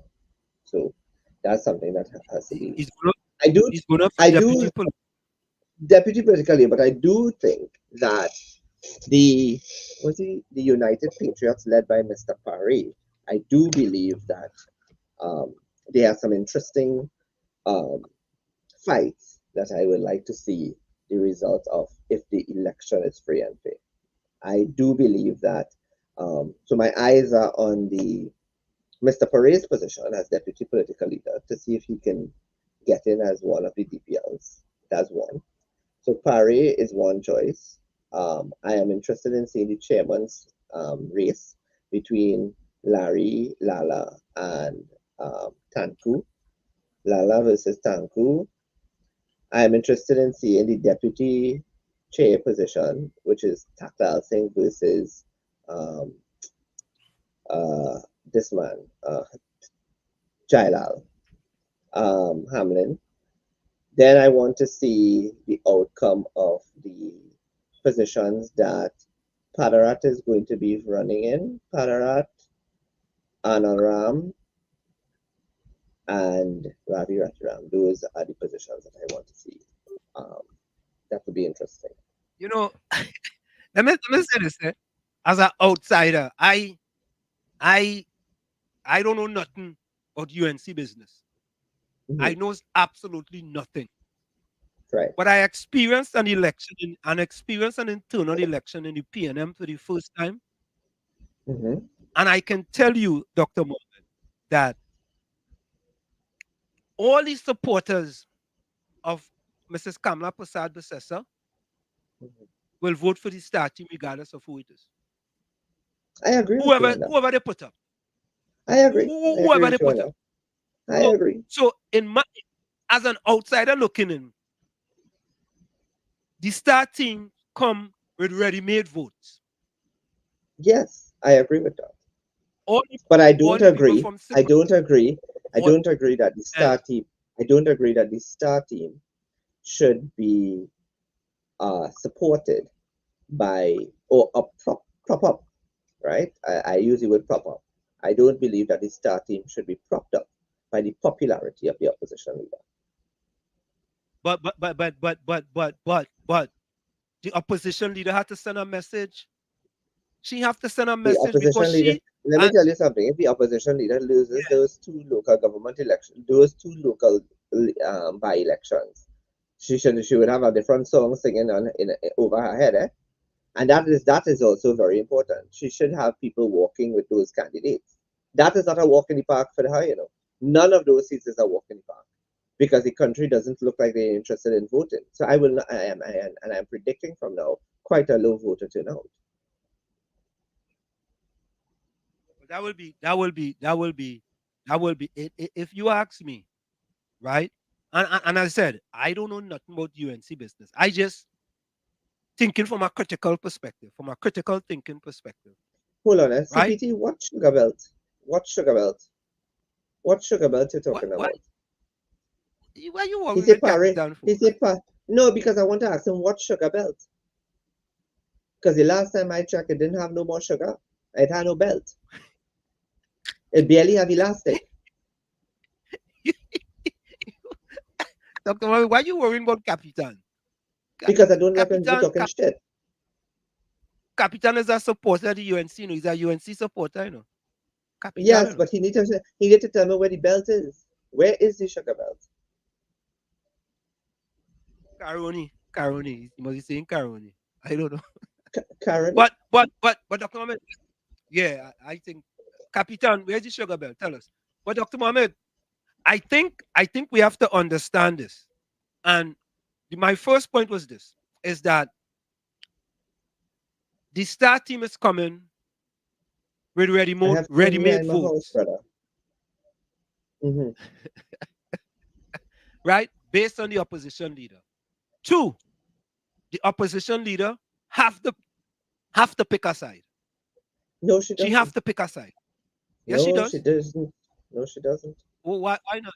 The Constitution doesn't say but listen, does the Constitution and the UNC say that she have to sit at the sidelines? She cannot pick a side? No, it doesn't. The UNC, the Constitution of the UNC says nothing about picking a side in that instance. But the right thing to do, the ethical thing to do, would be allow, as she did in 2012, would be allowed to allow the elections to run without her input. Not this time. This time. Not this time. You know why? We're desperately in need of her populism. The most critical time need of her populism. Right. The most critical time of Mrs. Kamala Prasad's political career is this election here. And let me go to the third point. The third point is this. In my estimation, if the United Patriotic Front, is that what they are? No. They're the United Patriots. It is my understanding that there's no front or back there. There's no bridge either. I'm reliably informed. I must say, I will be honest. I have done my investigations. I am reliably informed that there's no front, nor is there a bridge, nor is there a gateway. There's not even a drain. With the United Patriots. It's just the United Patriots, full stop. There's no front, no back, no beginning, no end, no front gate, no bridge over troubled waters. I take the correction. And I understand it's not even a phone call. No, that is not a phone call. There's no telecommunication line either. But Dr. Mohammed, why are politicians like this, right? You know, I had a rapport with Michaela Pandey, right? I used to send a message. She came on these programs before, and about a few months ago, she was in Barbados. I sent her a message. She responded to me and said, I'm in Barbados. I said, yeah, boy. Michaela. Yeah? You know, I sent she 2 messages the other day. You know, she didn't even respond. Well, the lady's very busy launching her party. She's very busy launching her party. She's very busy attending functions. She's very busy networking. She's very busy putting herself out there. You know, she's very busy setting up her new headquarters. So she must be taken up a little bit. No Caribbean Soul, no slate can use the UNC official logo for an internal election. That is very clear in the election handbook. So any slate that is using is presenting themselves needs to register a logo with the election committee, and they cannot be in anything that looks like the rising sun. So, in the next few minutes before we go for the break, and we want to get to the TPP because that's important too. Because in my estimation, the TPP can play a significant role in the 2025 election. But here's my third point I wanted to make. If they And cut Tom, their you can cards jump in straight. whenever you want to. Yeah. I'm gonna get to that. Should the United Patriots win two positions? Let me say two positions. I gesticulating here. I gesticulating. Two positions. Which And is the not rest of them unreasonable. lose their. Huh? Which is not an unreasonable gesture. That's not Right. that's not unreasonable. Right. I gesticulating. Right. And they win two. And the rest of them lose. Right? Will Miss Kamala Prasad-Bissessar, and I'm asking you this question, will Miss Kamala Prasad-Bissessar, as political leader of the UNC now, select any of those losers to be MPs in the upcoming general election? And secondly, will she even select two individuals who won their position in the internal election? Given the characteristics of the individual, I will say no. So even though they win, they lose still. That lady, when I tell you that lady can hold people in mind, boy, oh God, she does hold people in mind more than bucket does hold water, you know. Okay. Watch me. She does hold people in mind for umpteen years, you know. It sounds like she have you in she mind to it. Huh? She better don't, because I don't have her in mind. Okay. I have long removed myself from even considering that as a possibility. So I will Dr. pick Mohammed, to join you the go back to PNL. the I was just gonna ask you, could you go back to the UNC? Nah. On a matter of principle. Okay. All right. Fair enough. So we got this out of the way. And in my estimation, I don't think Mrs. Prasad-Bissessar will be doing anything that the PNM haven't done. In terms of governance? Right? In terms of governance? In terms of isolating people who go after the leader. Penelope Well, Beckles. No. Amory Brown. Listen, Mr. Amory Brown, Dr. Amory Brown is a star in the People's National Movement's administration right now. No. But before he was sidelined to Brazil. But he was an excellent ambassador to Brazil. I have to give him that as well. But he was exiled to Brazil. But he did his job too. That is what I like. He took the exile. I'll say this: he took the both him and Penny took the exile, and he made it work for them. And that is what a smart politician would do. Huh? I agree with you there. But the big thing is that they were exiled. Would you agree with that? And obviously, Mr. Dr. Rowley would have wanted to cement his hold in the PNM without any forms of destruction. So what he did is that he exiled the competition, and then when he had put himself into a strong foundation and cemented his leadership into the party, he brought back the distractions. as it appears now, Dr. Rowley has said that he is leaving in 2025.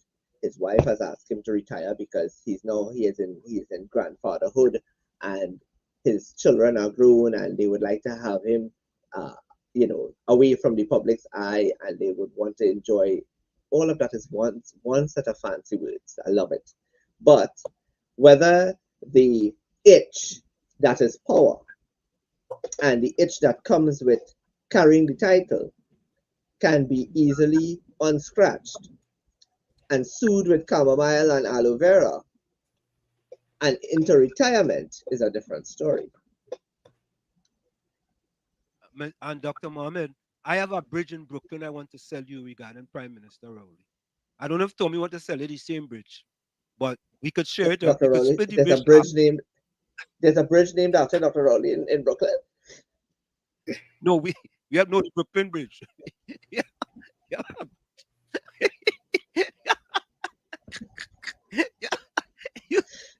You put that off very nicely, you know.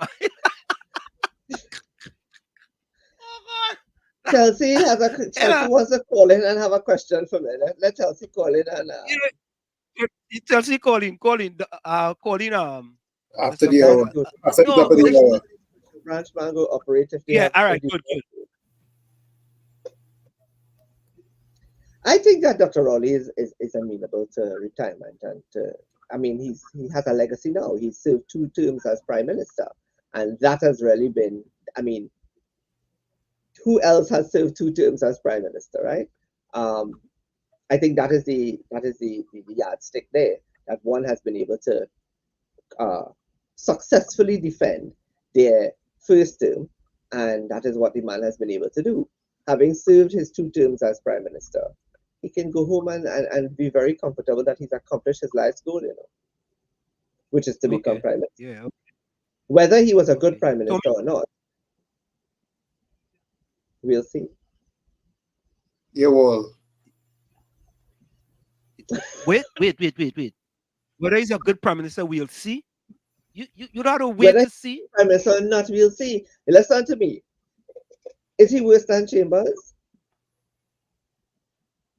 Are there good and bad in his leadership? Is there good and bad in his leadership? Is he worse than Kamla? More bad than good. More bad than good. You agree or disagree? I agree with you. I agree. Listen, Dr. Rowley is Dr. Rowley lacks. I need to find a word. Dr. Rowley he's transactional. He's transactional as opposed to moving away from the academic words of transactional and laissez-faire and those things. Dr. Rowley lacks compassion. I don't even know if the word is compassion, though, Anselm. I don't know if it's compassion. Lack the motivational skills. He lacks charisma. He lacks charisma. He lacks. He lacks the ability. He lacks magnanimity. He does not know what it is like to be magnanimous. Dr. Rowley, that's why he's a transactional leader. That's why he's transactional. They're both transactional, but I am not even talking about. Listen, moving away from the leadership and looking at the personality, and what the man lacks is the ability to be magnanimous. Dr. Rowley, he does hold water for people. He does hold people in mind too. I have been told, Mohammed, don't even say hello to that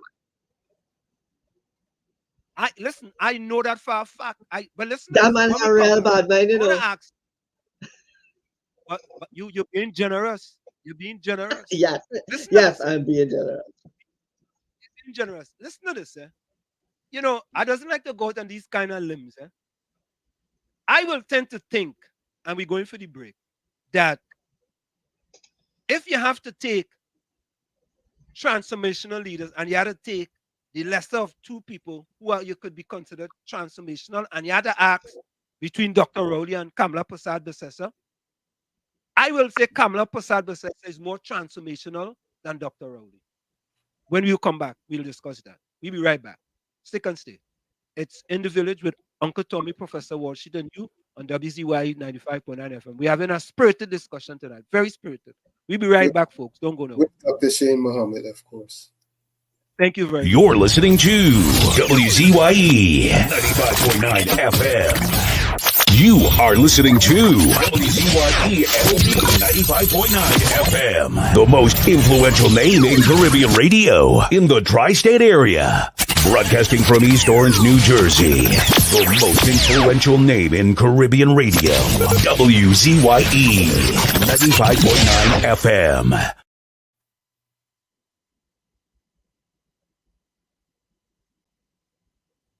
To the sounds of, and we doing it real big with my dog In the Village with Uncle Tommy and Professor Wall Street.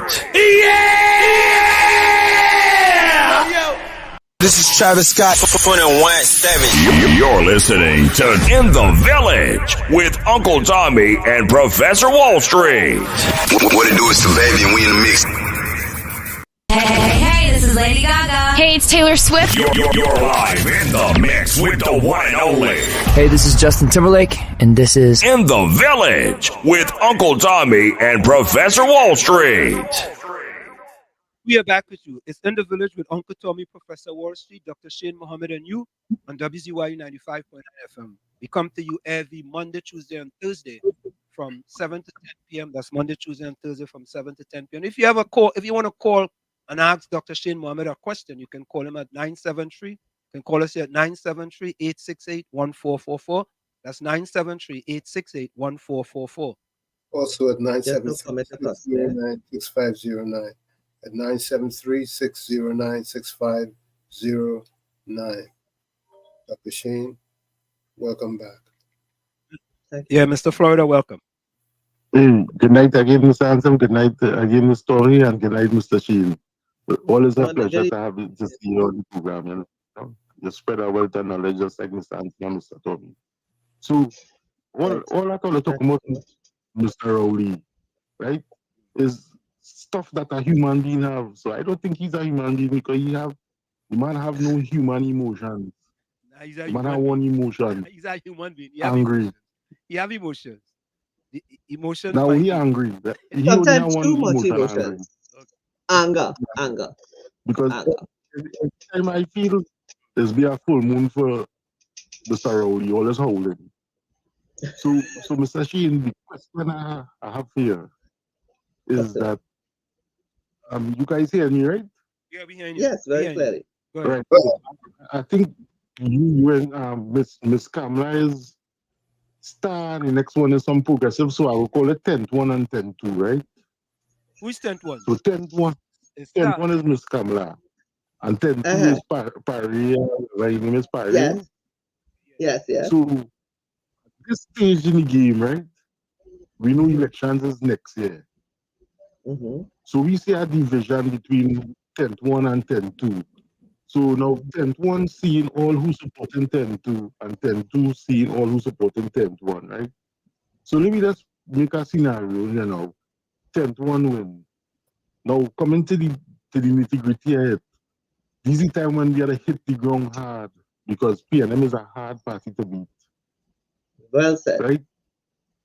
Don't you think it might have disloyalty between 10th one and 10th two because how 10th two was going against 10th one and vice versa if 10th two win? Do you think 10th one will want to support 10th two because they will have a kind of grievance with each other? So Mr. Sheen had a look on listen and I would like to hear your point of view on that. Okay, all right. Okay, cool. I think what is ideal in the best interest of the party would be a mixture of both. I think the divergence of opinion is very good, and the divergence of views is good for coming together to move the party forward. I do not believe that I will not lie to you all. I'm not inspired by, and I'm not inspired by 10th one. 10th one to me is just, and I say this from a place of knowledge. 10th one is just a a keeping of the status quo. And you said something very, very critical and very important, that the PNM is a very difficult party to beat at an election. And that is because the PNM, as divided as they may be, as it pertains to opinions and thoughts and personalities and feelings and behaviors, they do understand that they all have one goal, which is to get inside that building behind me and sit on the left-hand side on the right-hand side of the speaker. I think what is important in the PNM is that they understand that we might not like each other, and many of them don't like each other right now, but they will do what needs to be done to stay in office and to maintain that PNM administration, the PNM winning streak. The UNC struggles to see that big picture, and the UNC also struggles to see that a divergence of opinion and thoughts doesn't mean that it's opposed to the goals and objectives of the PNM, of the UNC, and doesn't mean that it is an attack on the opposition leader or the leader of the party, but that everybody can add something important and critical to the overall goal of the party, which is to win. And there's nothing wrong. I see nothing wrong with a merger, an end product, I should say, that consists of both Tent 1 and Tent 2 members. And I think that those that lost from Tent 2 will be more willing to work with the party should some of their people get in, as compared to if there's a complete annihilation. A complete annihilation is a joke. It cannot be that everybody just simple. And when you look at I'll add to before I say that, when you look at the people that are going out to vote, going out to support Tent 1, it is a lot of the old guard. That does not make, or does not contribute to the UNC winning a general election. The UNC needs a merger of all people, and that's the most important thing that they're not seeing. So I think there's going to be mass chaos after the internal election on the 15th of June. I do believe that there's going to be a lot of need for healing. I think people are going to really and truly have to look at what is next for them in terms of where they contribute to Trinidad and Tobago and how they contribute to Trinidad and Tobago, if that's what their intention is. Or if some people will just pack up and say, okay, I call it a day. No. It's very difficult though for people to swallow that pill of calling it a pack up and call it a day. That's very hard, because when people are passionate about a country and they're passionate about serving, it's a very hard pill to swallow that they are kicked out of the fray by persons who do not engender general public trust and confidence. Now, we've seen that Tent 1 and Tent 2 was needed, and they need to work together. We also see that Tent 3 and 4 needs to join also, because the history has shown us that anytime the UNC has gotten power thus far, they needed not just their local, or should I say their regulars, but they needed outside influence or outside assistance. I will say this too, Tommy. If it means that the life of the UNC is coming to an end, then so be it. That may very well be something that the country may need. I mean, for all things to grow, sometimes some things must die. And if the UNC, its shelf life has come to an end after all these years, then so be it, Maybe, no, I mean, they don't seem to have the mechanism to get it right. And as much as we hate the PNM does know how to win an election. They do know how to put it together.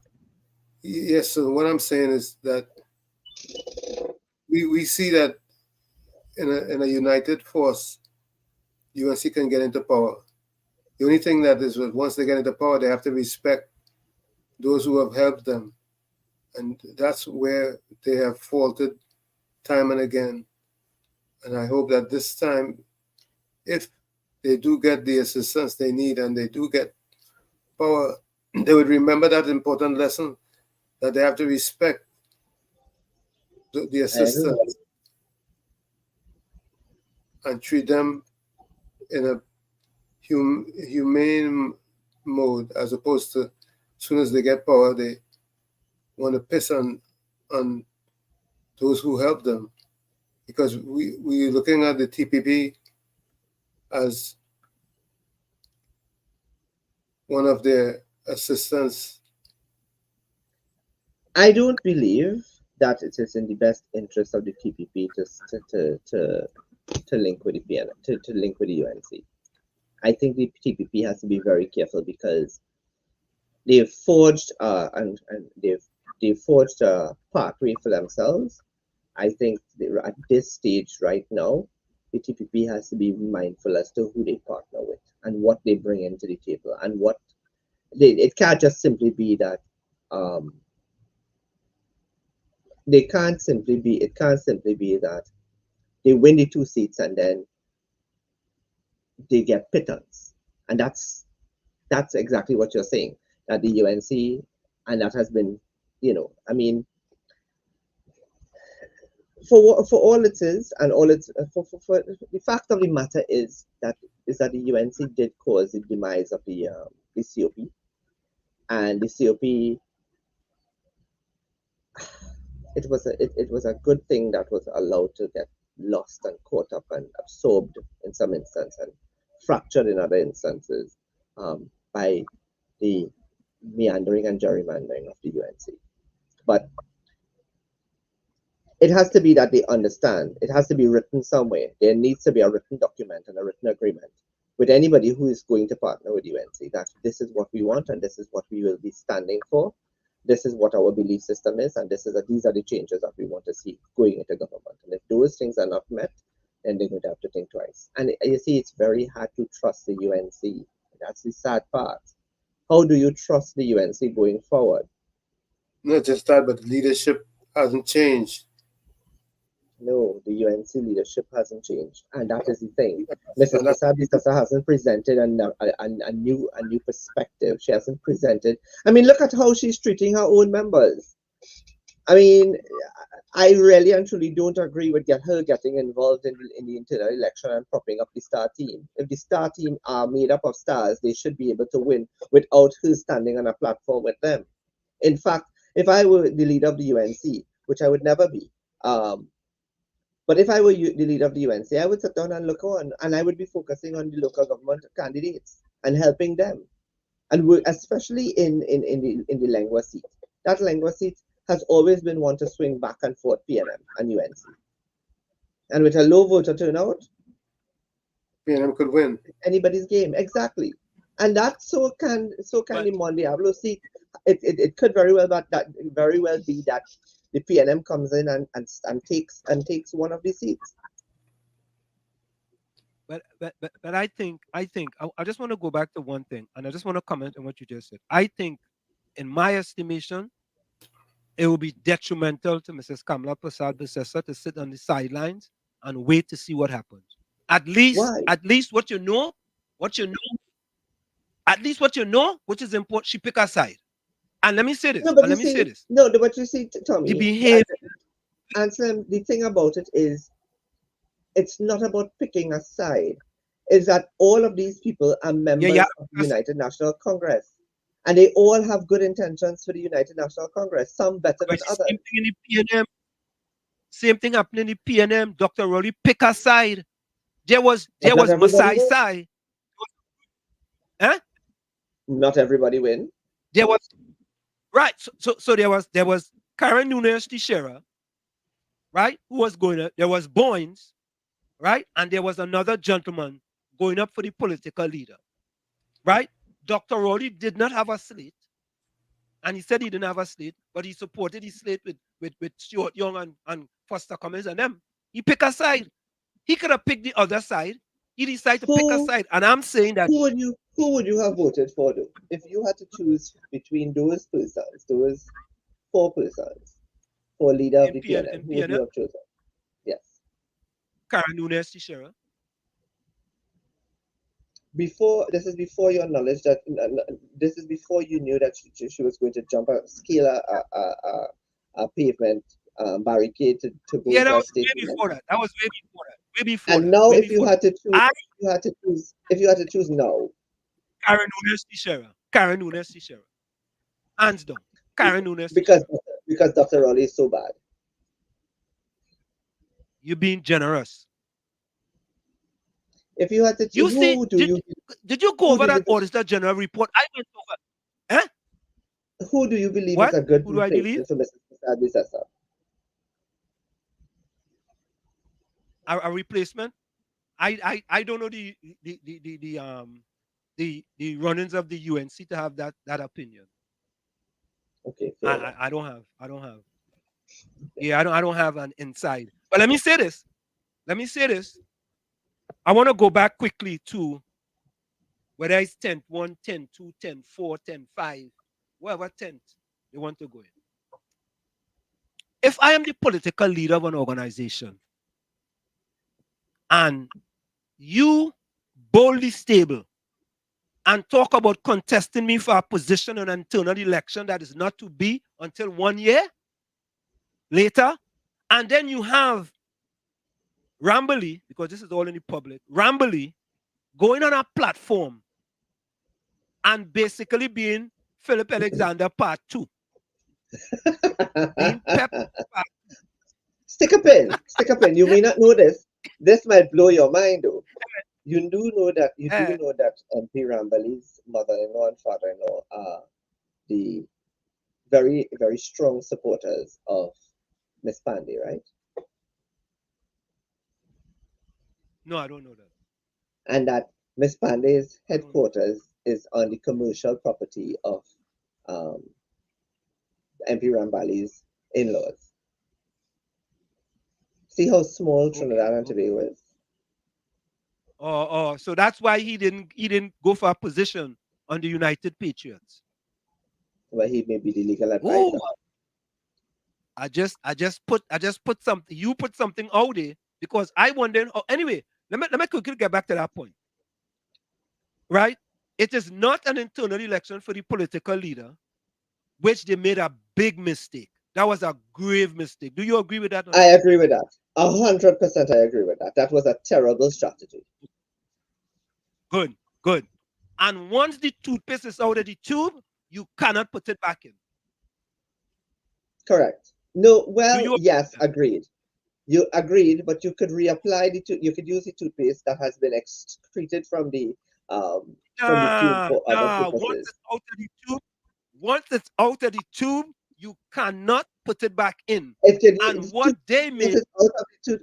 repurpose the toothpaste. You could use it to shine your gold. You could use it to repurpose the toothpaste. You can't put it back in the tube. You cannot put it back in the tube. Don't care what you want to do. You can't put it back in. Re-strategize. Right? Okay. So listen to this, right? If I am a political leader and you jump out front and got your issues totally wrong, because they were absolutely wrong, and make it even worse, you have one of them go on a platform and talk all kind of thing about the political leader, left, right, and center. She's a weak leader. She's a this and that and the other, right? And it's she who bring him into politics, and he talking about the leader, and it has nothing to do with the internal election. How could you really seriously trust that person? It was a bad strategy. It was a bad strategy. And but secondly, I would take that person. I would take that person back because I know what that person is thinking. You would take them back? Didn't Mr. Manning do that with Dr. Rowley? Okay, all right. But no. What should have been done? What would have been done though? You had to go and sit down on the bench for a little bit. Of course, you have to sit down on the bench. But of course, you sit down on the bench a little bit and like, you sweat a little bit and you're not sure if you're getting back the seat. Like, what kind of thing is that, right? But so what Mrs. you Kamala may Prasad get, Mrs. Teacher should do? may just say, yes, you will get a seat, but I want you to go and fight Lahokata Talparo. Yeah. Go and fight that. Go, yeah. All right. Go and fight a hard seat. Go and fight a difficult seat. You go put your. Let me see your testicular fortitude now. Go and fight that seat. Correct. No problem with it. No problem. But what happened is that, and I'm going to close with this. What happens is that I think those fellas miscalculated the whole thing, and they blew it out of proportion, and they left Mrs. Kamala Prasad with no choice but to pick a side. They left her no choice but to pick a side. I am not saying no to that. I don't believe that she had a okay. You listen. There are members of that slate, the 10-2 slate, that did not contribute to that dialogue. What they were not. They did not say anything. Let me just stop you 1 minute. Let me stop you 1 minute. Who is the leader of that slate? Who's the leader? Parry. 10-2. Rushton Parry, right? Right? Parry. Wasn't Rushton Parry the one up? Wasn't Rushton Parry the one up with the press conference talking about the challenging, and then he sent out the pit bull, Rambali, to go on political pit bull, to go on make noise. I don't know. He was the leader. I don't know if he was present when Rambali was having his outburst, right? But I did say, and I will say this now, that in the days to come, in the next 15 days, right, 16 days to come, in the next 15 days, the 10-2 team must articulate how they intend to put the party on a footing while working with the political leader and other colleagues, because it will not be it's not going to be everybody from the team in a position to win the election. That is not a far-fetched perspective. It is not, the damage is not done to the point where people can't say, you know what, I like Larry over Tanko, you know. I like Rushton. I feel he should get the third spot in the tree. I feel I want to see it be a Rushton, Parry, Munilal, Julian John kind of leadership supporting the political lead. That is not far-fetched. It is not even far-fetched to think that the people might say, you know what, let me give this person a chance. You never know. The whole Atabaki might come out and support Anita Haynes, and she might slip in there. You don't know. But the point is, I think that it is not late in the game for them to have a different strategy. The original one was bad. They didn't read this thing properly. It didn't. He didn't. Dr. Shin. They didn't read it properly. Dr. Shin, you see how you deal with little things? It's how you're gonna handle big things. That's my philosophy. How you deal with little things. This internal election was a little thing. It was the NATEX internal election of the UNC. That should have been the focus from day one. Forget about the internal election for the political leader. Well, you see, I think that is where I think people, I really and truly believe that somebody read this thing wrong and somehow believed that the leadership was up for. I don't understand where the notion that the leadership was up for re-election came up, because the Constitution is quite clear that it is where she is not up for re-election, where the term has not expired, she decides whether she wants to run or not. And then why do you miscalculate something so significant, and you miscalculated a significant issue like that, and you was running up and down the place talking about I want to challenge and this, that, and I'm listening. I was outside from the UNC. And you want to challenge it. So what it is, whoever your political advisor was or is, he need to get rid of them, first of all. That, Dr. Mohammed, that wasn't you. No, it wasn't. Okay. It wasn't me. Just check it. It wasn't me, Shaggy. It wasn't me. It was because I had listen, no part in that. as an outsider looking in, right? The attack, and Darren Red is correct. People forget the opposition leader is a very brilliant lady. When I'm saying brilliant, and let me say this, I just say Dr. Rowley is a very astute leader. I also Would say you that agree with Mrs. that? Prasad is a seasoned politician and she's very good in strategy, political strategy. She's a brilliant lady. And why are you getting into UNC business? Let me move on to TPP business. Are you getting into folks? All right. Chelsea has another question for me. Where Chelsea? Let me see what you say here. We go put Walshit as leader, else he go spend out the treasury in Laventino. Yeah, correct is right. When I finish rebuild Lavanti and Mova, right?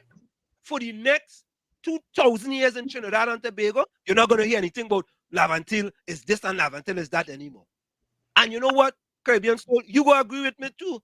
You know why? Because at the end of the day, things go be better for the whole country. Yeah? Hey, thing you could call. But Dr. Mohammed, let's go over to Tobago. Let's take the boat and go to Tobago rather than the plane. Go ahead, Mr. Florida. Oh yeah. Again, good night, Mr. Hanson. Good night, Mr. Tommy. Good night, Mr. Sheen. I just one quick question. Yeah. Who you think will be the best leader in the UNC to negotiate with Mr. Fali when he win them 2 seats in Tobago? Which leader right now you think presently in the UNC? Let's say them 2 seats is to decide the government. Who you think is the best person to deal with that negotiation with Mr. Fali? Okay. Look on listening. All right. But that's a simple answer. Only one person. Only one person. The political Only one leader of the UNC. If there's an internal election coming up. Kamala directly, Mrs. nobody Kamala. else. The negotiation has to be directly with Kamala only, nobody else. Yeah, that is it. No, Nina, no. All right, you see the question. Yeah, so I kind of disagree with you a little bit, Dr. Mohammed, with respect to the TPP and should they win the 2 seats. All right. COP, how are you, my friend? Good night to you, Wall Street. Good night. And good night to Mr. Shane Mohammed. Yeah. Good night to Uncle Tony. Good evening. I'm Wall Street. I missed 2 calls in the week over there. Sorry about that. It didn't look professional on the air. But sorry about that. I listened to Mr. Shane Mohammed only tiptoeing. Well, nothing wrong with that, Mr. Mohammed. Nothing wrong with that. Yeah, no, he tiptoeing around the red house. He tiptoeing around the red house. Yeah, go ahead, COP. So go COP at the title and stay by the pole with the Wi-Fi. COP. Associate and respect. COP, stay by the pole with the Wi-Fi now, man. You're moving from the pole. Stay by the pole. All right, I sit on the corner, them dog and them for me, them I talk, them dog and them is back. Yeah, stay by the pole. I wouldn't be inside and rub. Yeah, good there, right? Yeah, go ahead. Yeah, you're good. Yeah. It's good to hear what you're doing over there is defending the friends and them with respect and discipline. That's so nice. We don't really get that kind of defense in Trinidad and Tobago. We get more disrespectful and things. Who are defending, boy? Who are defending? I just being humorous. I being humorous, you know. You're defending, you're tiptoeing. But nothing wrong with that. Mr. Bobby, did I look here properly? Yeah, yeah. Yes. Yeah. Those guys and them had cravageous agenda. cravish agenda them fellas them come with. Because them was conspiring not just two years ago, they was conspiring and having meeting and having meeting with party groups and executives in constituency. And that is what they was doing behind the leader back. Rodney Charles, Rushton Parry, and all these guys and them. That is political hypocrisy. Especially when you have no experience in the political arena and somebody, the political leader, choose you and give you the opportunity to get in the political arena and probably to represent your constituency and to help people and assist people. And when people give you the opportunity, the lady in opposition, the lady in government to say, well, all right, she could open up the book so that everybody could read right now. She in opposition fighting and struggling to go in office. And instead of these guys and them come together and say, no, look at crime, high food price, bad roads, Petritrin closed down, so much a little children being molested in this country. Them not speaking about that. Them speak about, she talking about everybody gone and them support that. Them support that. And when that now started, they never even speak about it. And when they get vexed because of cravishness and greediness, they speak about that. In a country with responsible people and responsible thinking people, nobody will support them kind of political agenda. Nobody will support them thing. In fact, I never go to school. My parents never educate me to support something like that. You'll just be part of that kind of hypocrisy. And what example you're leaving for the future of this country. All right. Let Dr. Shane Mohammed answer. Taxi OP. Thank you. Mr. Shane Mohammed, have a good night, brother. You too, my friend. Dr. Mohammed, go ahead. You know, let me tell you this. I think in a political system... What do you say about his contribution?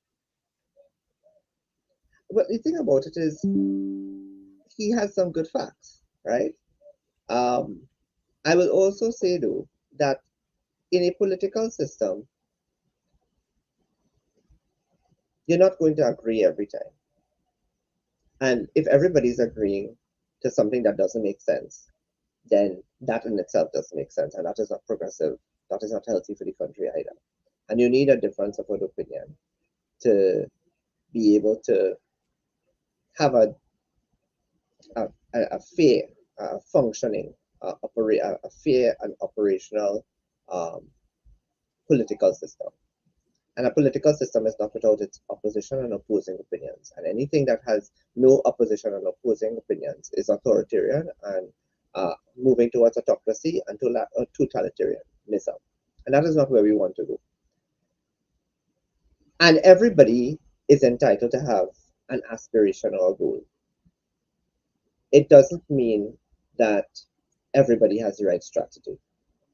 And sometimes people bolt out of the races without proper timing, and this is where we are now. And they do have, I will not say they don't have support, as in the team 1 and team 2, they have their support. It's who have more support than the other. And then the next question is, how does the party, after the internal election, heal itself? That's all I could say at this point in time. Right? You wanted to talk about today?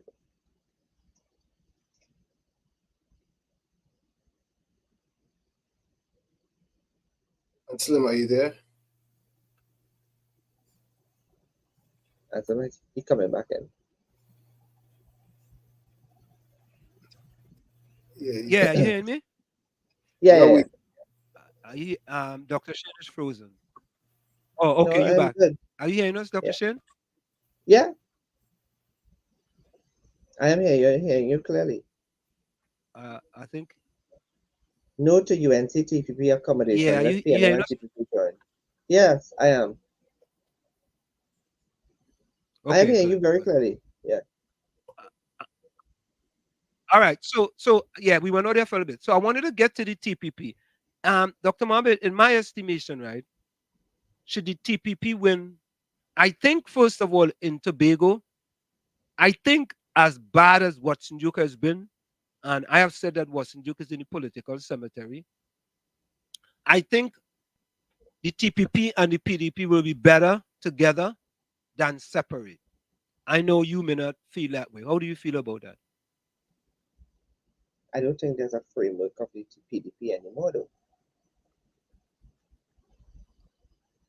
Yeah, Watson Duke still Yes, I giving don't. press conference and all kind of Yeah, thing. because I mean, Watson is very relevant to the political space because he's still an assemblyman and the representative for Roxborough, Argyle, and um, if he did not have that role and function, I don't think he would have been getting as much traction. He's also a part of the opposition now in Tobago, so obviously he has a voice. I think that I don't know, but I would like to think. And there are some times when Watson speaks, I believe that Watson he may have thought that he made an error in judgment with regard to the approach and the fallout over that issue that they fell out over. And then there are days when I think that Watson isn't going to change. Watson is still going to be Watson, and therefore it may be very well that, if it wasn't going to work, it doesn't make sense even trying now. But I think it comes down to the PNM versus the TPP in Tobago. I note that the Patriotic Front talked about going to contest 41 seats. That for me is a big lack of understanding of the Tobago space. You can't just simply want to contest seats in Tobago and not have a presence in Tobago, nor understand the culture in Tobago, and don't simply believe that people are going to lap up the last name Pandey, because there's a lot of history that went down between Pandey and Hocher Charles when Pandey was Prime Minister and Charles was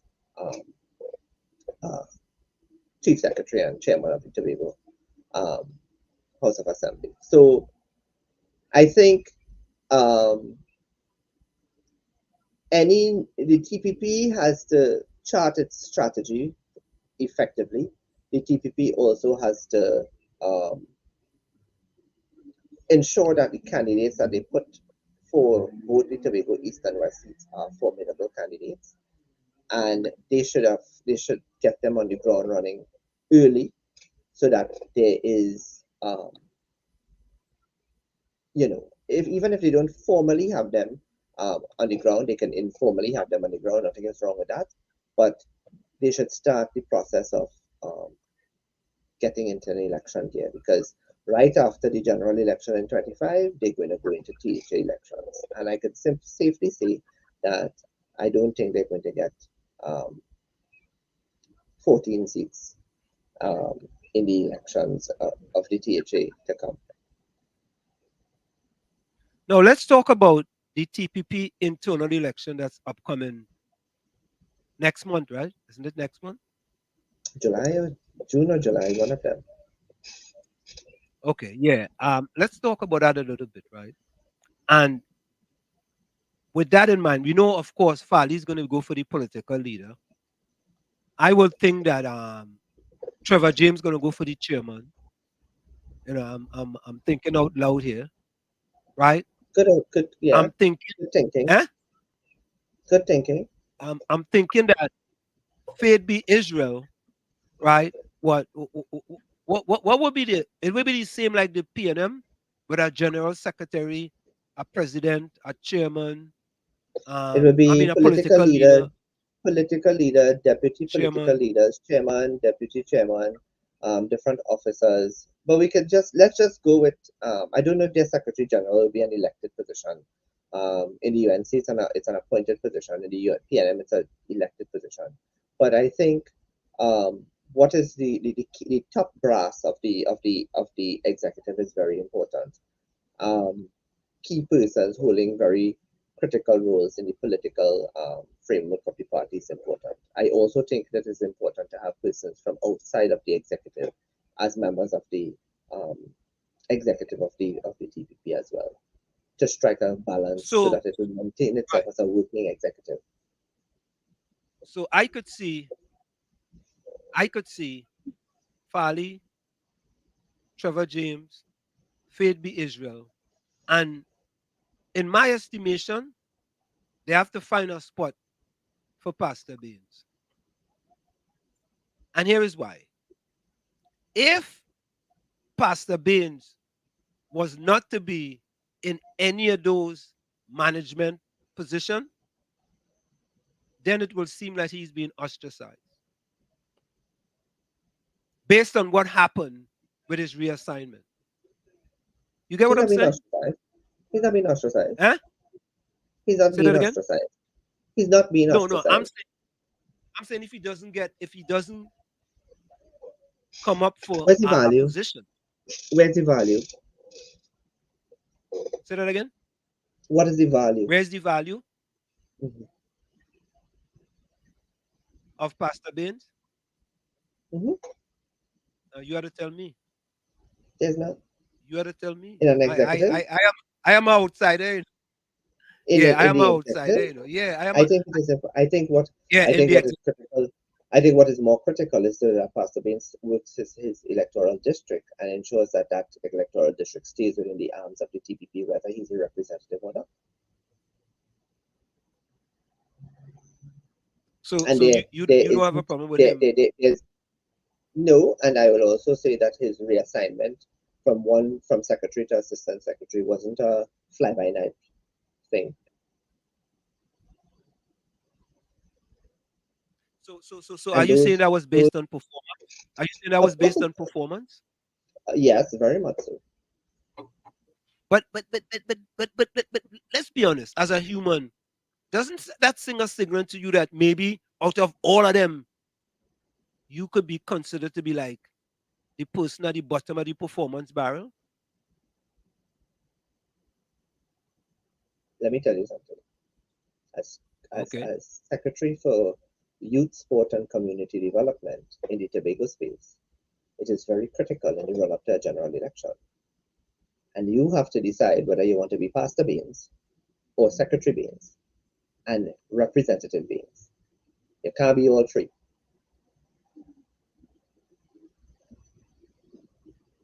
Okay. And the reason why I believe they shifted him from Assistant Secretary to also Deputy Presiding Officer, which he was supposed to take up, which he didn't take up, was to be able to facilitate his ministry and his pastoral commitments. But you can't want to be a secretary and also commit yourself to doing pastoral work.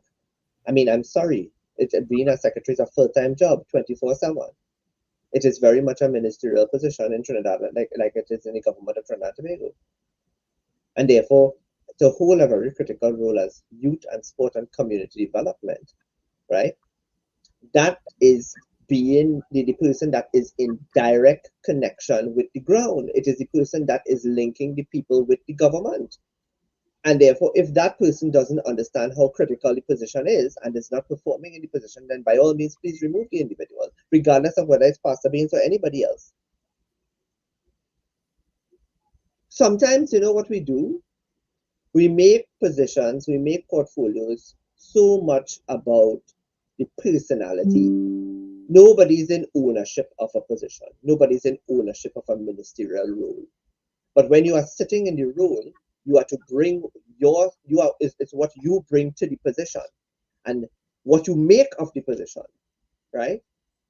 You're not the owner of the position, but you could become indispensable by what you bring to the table and what you bring to the role and the function of the position. It is, and I have been saying this for a very long time, even in my lectures to students.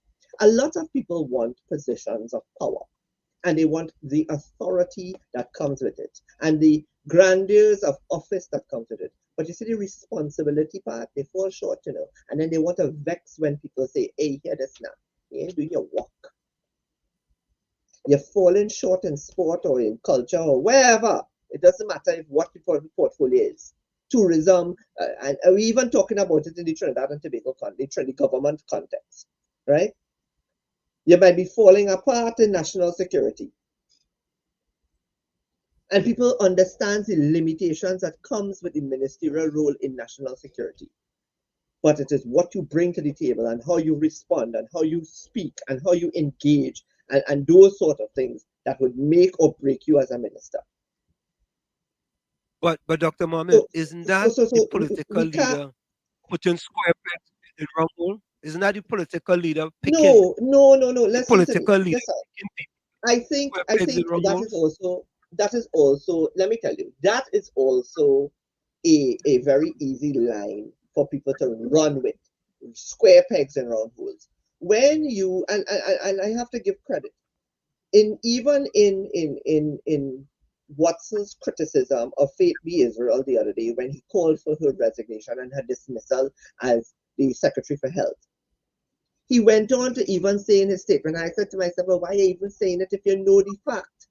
If she is the best, he understands the limitations that come that the chief secretary has. Well, if you understand the limitations that the chief secretary has, right? But she's also the best because she is the medical professional in the lineup, then you do expect her to put her in culture, right?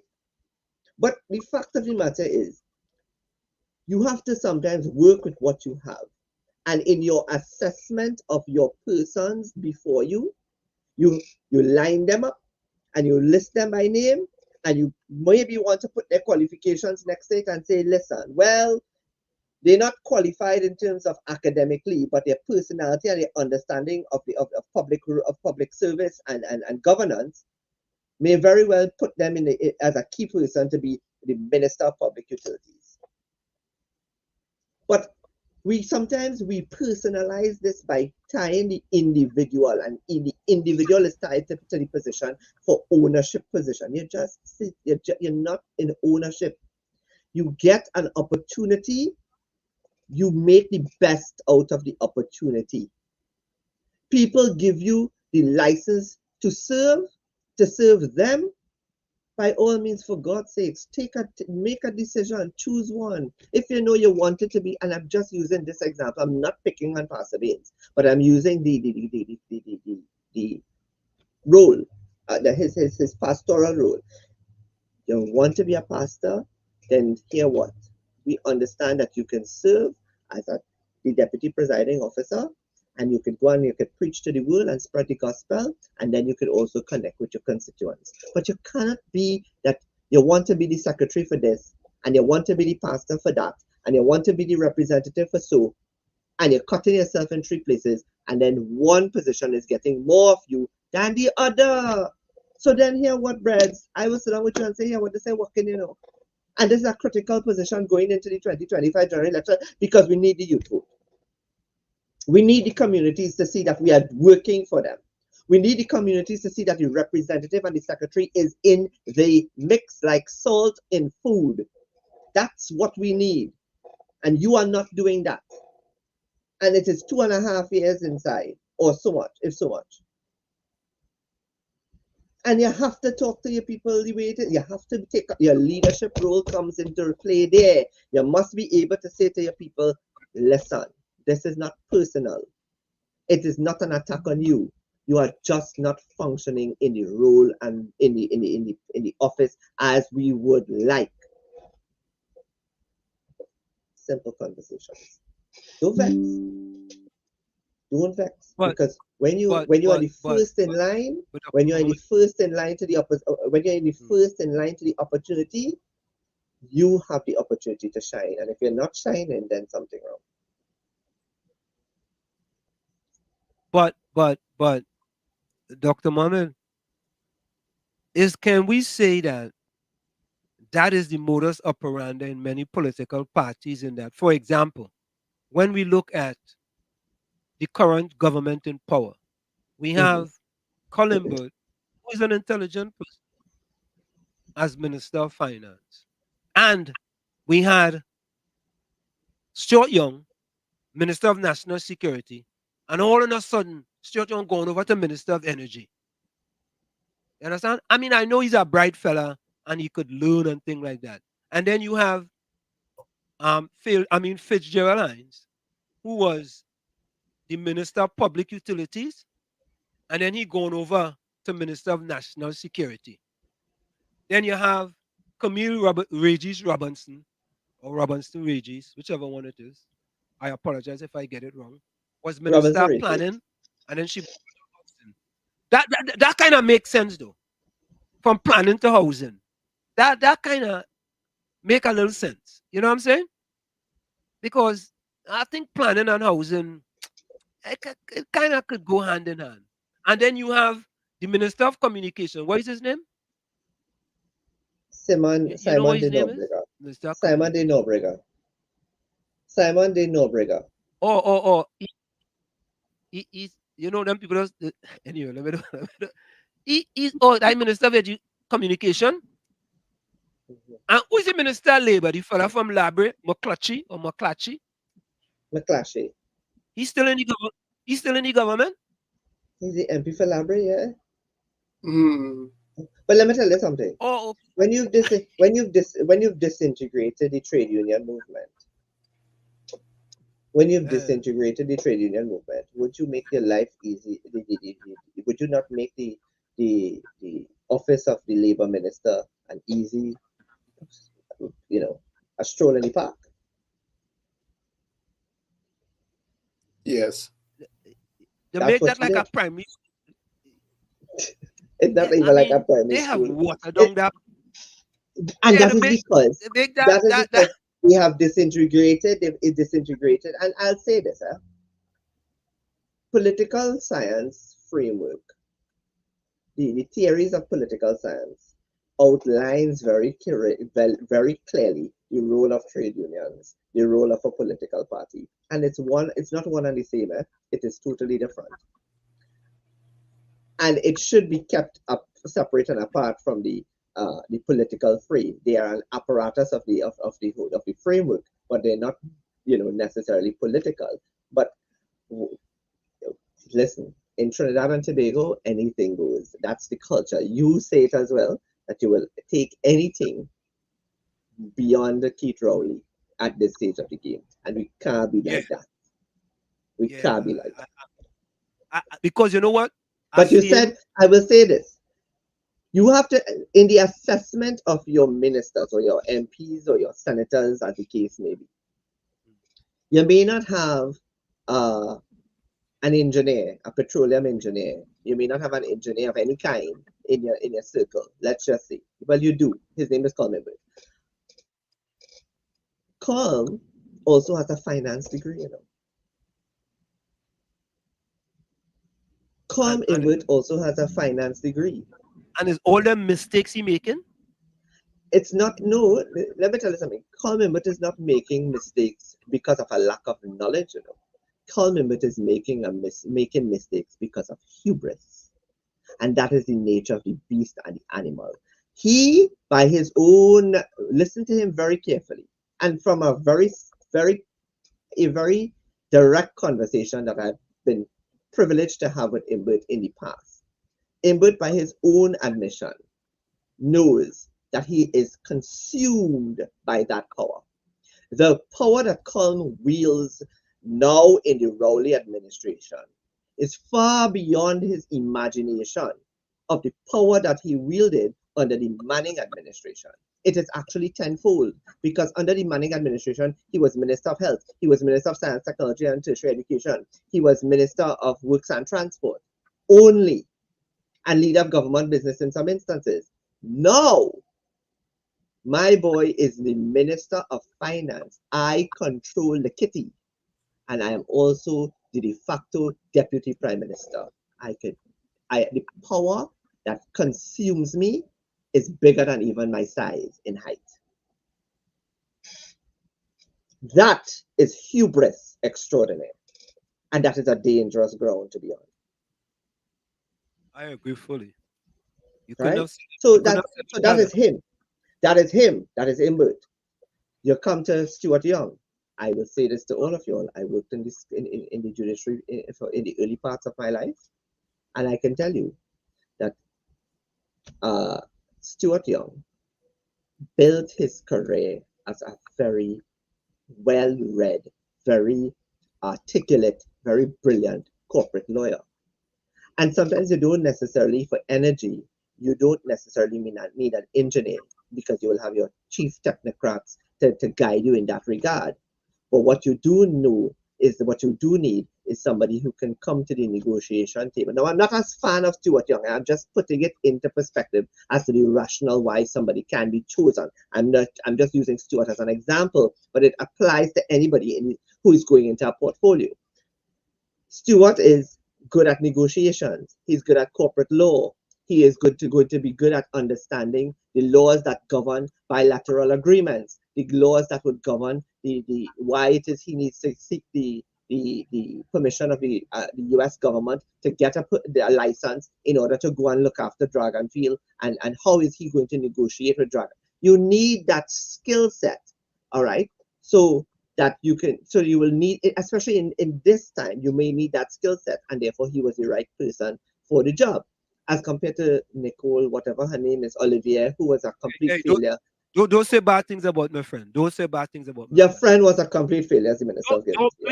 Please, don't say. Your friend was a complete failure as the Minister of Energy and Energy Industries, right? She should have stuck to corporate communication.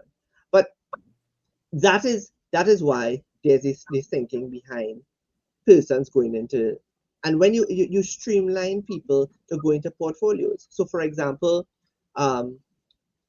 this lady, what's her name? Paula Gopi-Schoon was Foreign Affairs Minister under Manning, but is now the Minister of Trade and Industry.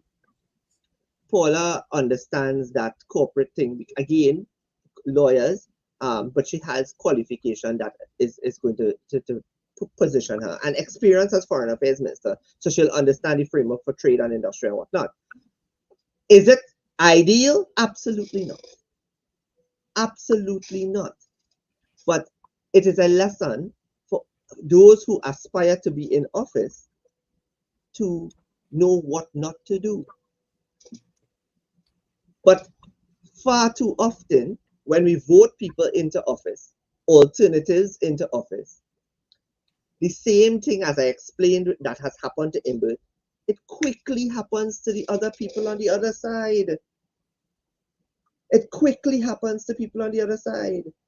Listen, the reputations that these persons have acquired in their past dispensation as ministers is a seriously an unfortunate thing, because the partnership was a good organism, But hubris and power overtook these people, and the sight of money, the influx. Listen, in the history of the Republic of Trinidad and Tobago, it is written that Prasad Bisesa was the prime minister that benefited from the highest revenues ever generated in our country from oil and gas.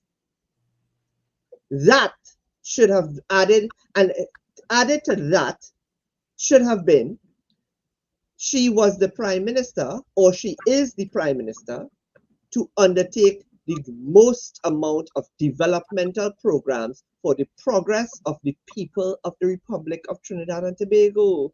That is what should have continued thereafter, not that she was. So people lose office by their own shortcomings. And I'm saying that, and it also applies to the THA. So, Dr. Mohammed, we got to go for a quick station identification.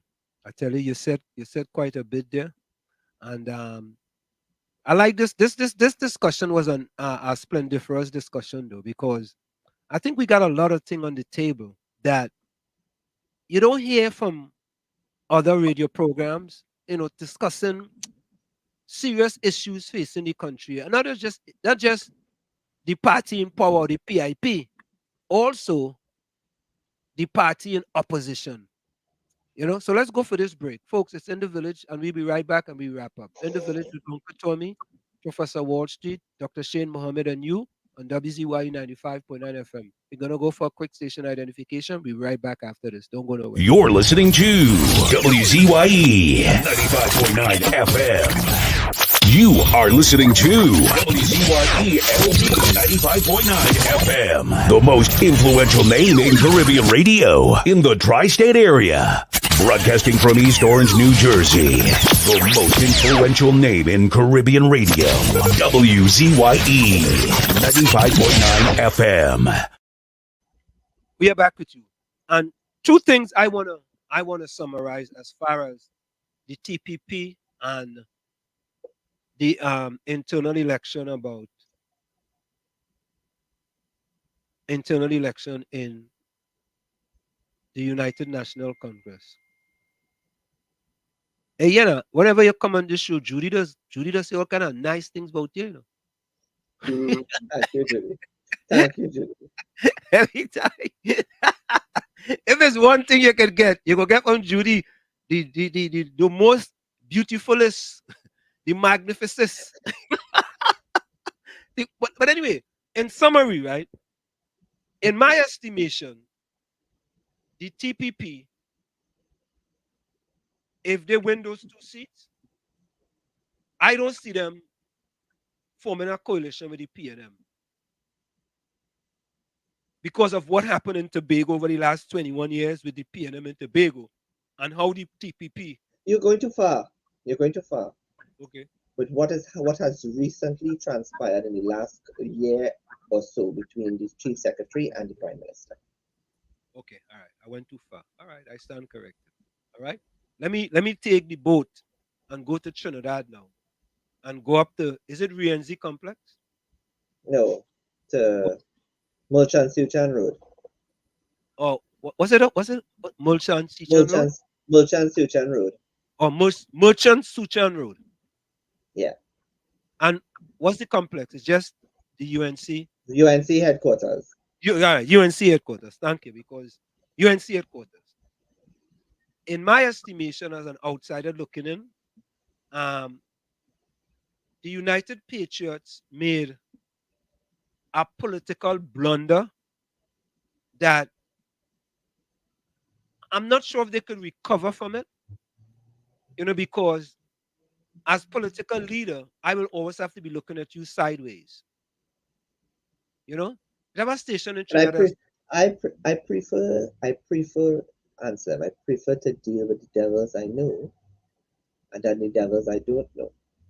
And if I know from now, this is what you are saying and this is what you've said, then that's a challenge for me. That is a direct. If you are challenging my leadership, you are challenging my qualities, you are challenging my characteristics, you are challenging my, you get the drift. Yeah. Then that is not for me. That is not only for me. And I guess other people may think differently than I do, but the way I will take it and the way I think about it is, I then must show you that you are wrong by being the bigger person. And I prefer to be able to sit in a room with a person who will look me in the face and say, Shane, you're an old dog, or Shane is a fool, or Shane is a this or you're that, right? That is what, and somebody who will tell it to me in my face, then I turn my back and as I turn my back, somebody turn around and say, it's time to move that man from that road. I hear you. And all I'm saying is that I have this philosophy that when a person show you who they are, believe them, right? And how you're going to deal with little things is how you're going to deal with big things. And but you also have to take into consideration, Anselm, that sometimes it is not, and I take in your words, you don't throw the baby, you don't discard the baby with the bathwater. And people make errors, they miscalculate, they doing this for the first time. They may not necessarily have all of the advice that is available to them. They may not have sought out all of the advice. People have shortcomings, right? No, and we have to take that into consideration that yes, people have shortcomings, but there's no crime that has been committed in this instance. There's the reputations that these people have. I mean, Larry Lala, senior counsel, a former judge of the High Court. Kaya Taklal Singh, who is a senior lawyer who has stood up and I'm not batting for these people, but I'm saying that their reputations are not sullied by anything covert or overt. But Dr. Mohammed, their leader, a fish doesn't rotten from the tail. The Yeah, but leader. I would not. I will also say that Russian is not a bad person. It may very well be that he may not. I also don't. I wouldn't say that he's a bad leader. He may have made an error in judgment. I don't know. It may that he may have received bad advice. I don't know. But at the same time, it doesn't disqualify him from being a positive contributor to the party's success. And I hear you. I hear you. I'm not saying that he's a bad leader or he's not a good political. He's not going to make a good political leader or anything like that, right? We have interviewed him here, and he was excellent. To be honest with you, he was excellent. And I felt at that time he was going along the right road. He was on the right track to big things. You understand? But I think he might have been nudged to go sideways a little bit. He may have been nudged a little bit. And, that nudging, may have went to his head, so to speak. And he miscalculated. But I still think that with him, he once he repents, I think he could have. I don't think so. I don't think so. To be honest with you, I will say this. I know the dragon that we're dealing with, and if Mr. Parry doesn't win his post as deputy political leader, he's going to have some serious introspection to do. Yeah. And so will the rest of his team, because Mrs. Prasad Bisesa is not an easily forgiving lady. She's no Penny Beckles. Come on, man. She's no Basil Pandey. Come on, man. Right? And we have to understand that these are the qualities that we have to deal with. As it pertains to Tobago, I don't believe that Tobago only comes to the table with just those 2 seats. Right? I don't think that Tobago should not, is what I should say. Tobago should not come to the bargaining table with just the 2 seats in hand, because that is not all that is going to be needed for Tobago. Not just the 2 seats. That alone will not work. They must also come with specific positions in government, specific places in different boards. It must be they must come with a holistic plan that says we are coming to the table, but we are not just coming to the table with 2 seats. We are coming to the table saying that this is what we will require. And if you are not willing to abide by it, prepare yourself to sit in opposition. And we will gladly sit in opposition as well, but we will be a voice in the parliament. So folks, and we will end up with a minority government.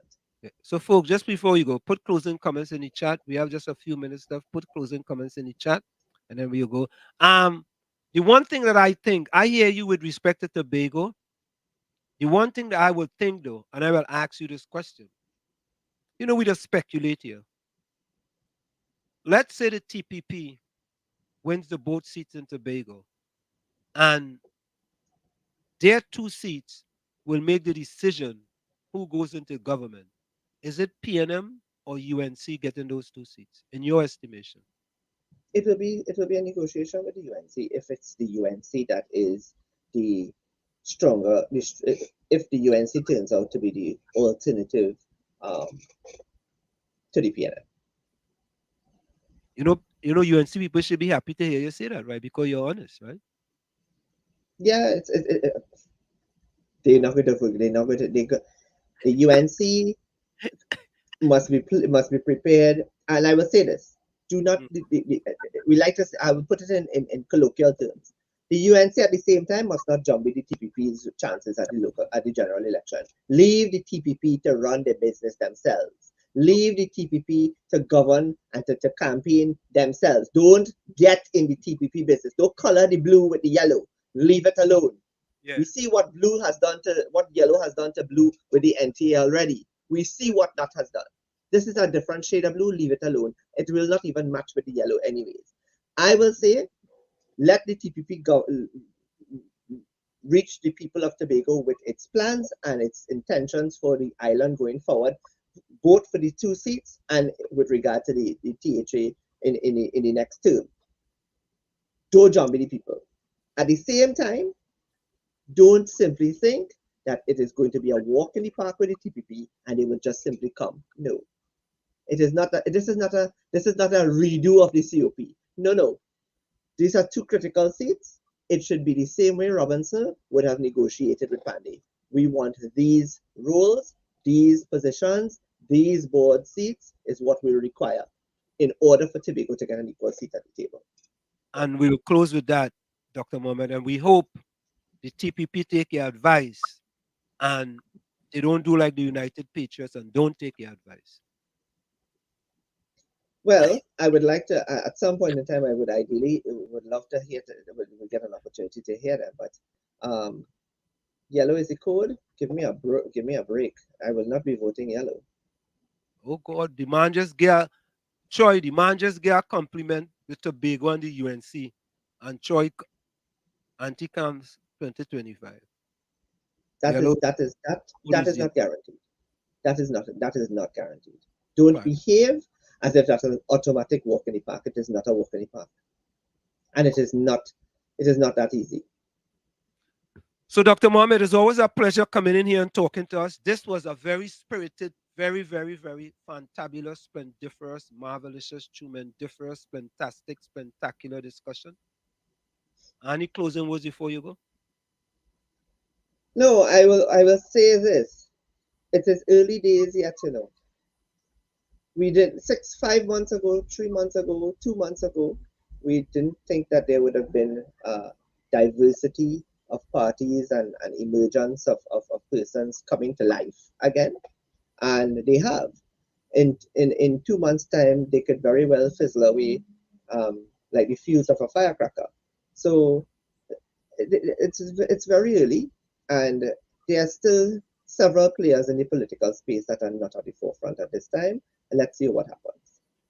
And just before you go, Dr. Mohammed, if you happen to speak to Miss Michaela Pandey, tell her she can answer my message. I don't believe Miss Pandey will be, and I will be in any arenas, just be in conversation with each other. All right, I thought maybe you only just communicate every once in a while, Not at all. Okay. Look, Nadira say don't Thank you so much. Nadira tell me don't put goat mouth. Nadira, you all need to focus on hope in a different direction. It's not that easy. As everybody said on this chat tonight, the PNM is very good at winning elections. Don't take them for granted, especially if there's a new leader to emerge in the PNM as well, which is another conversation we need to have.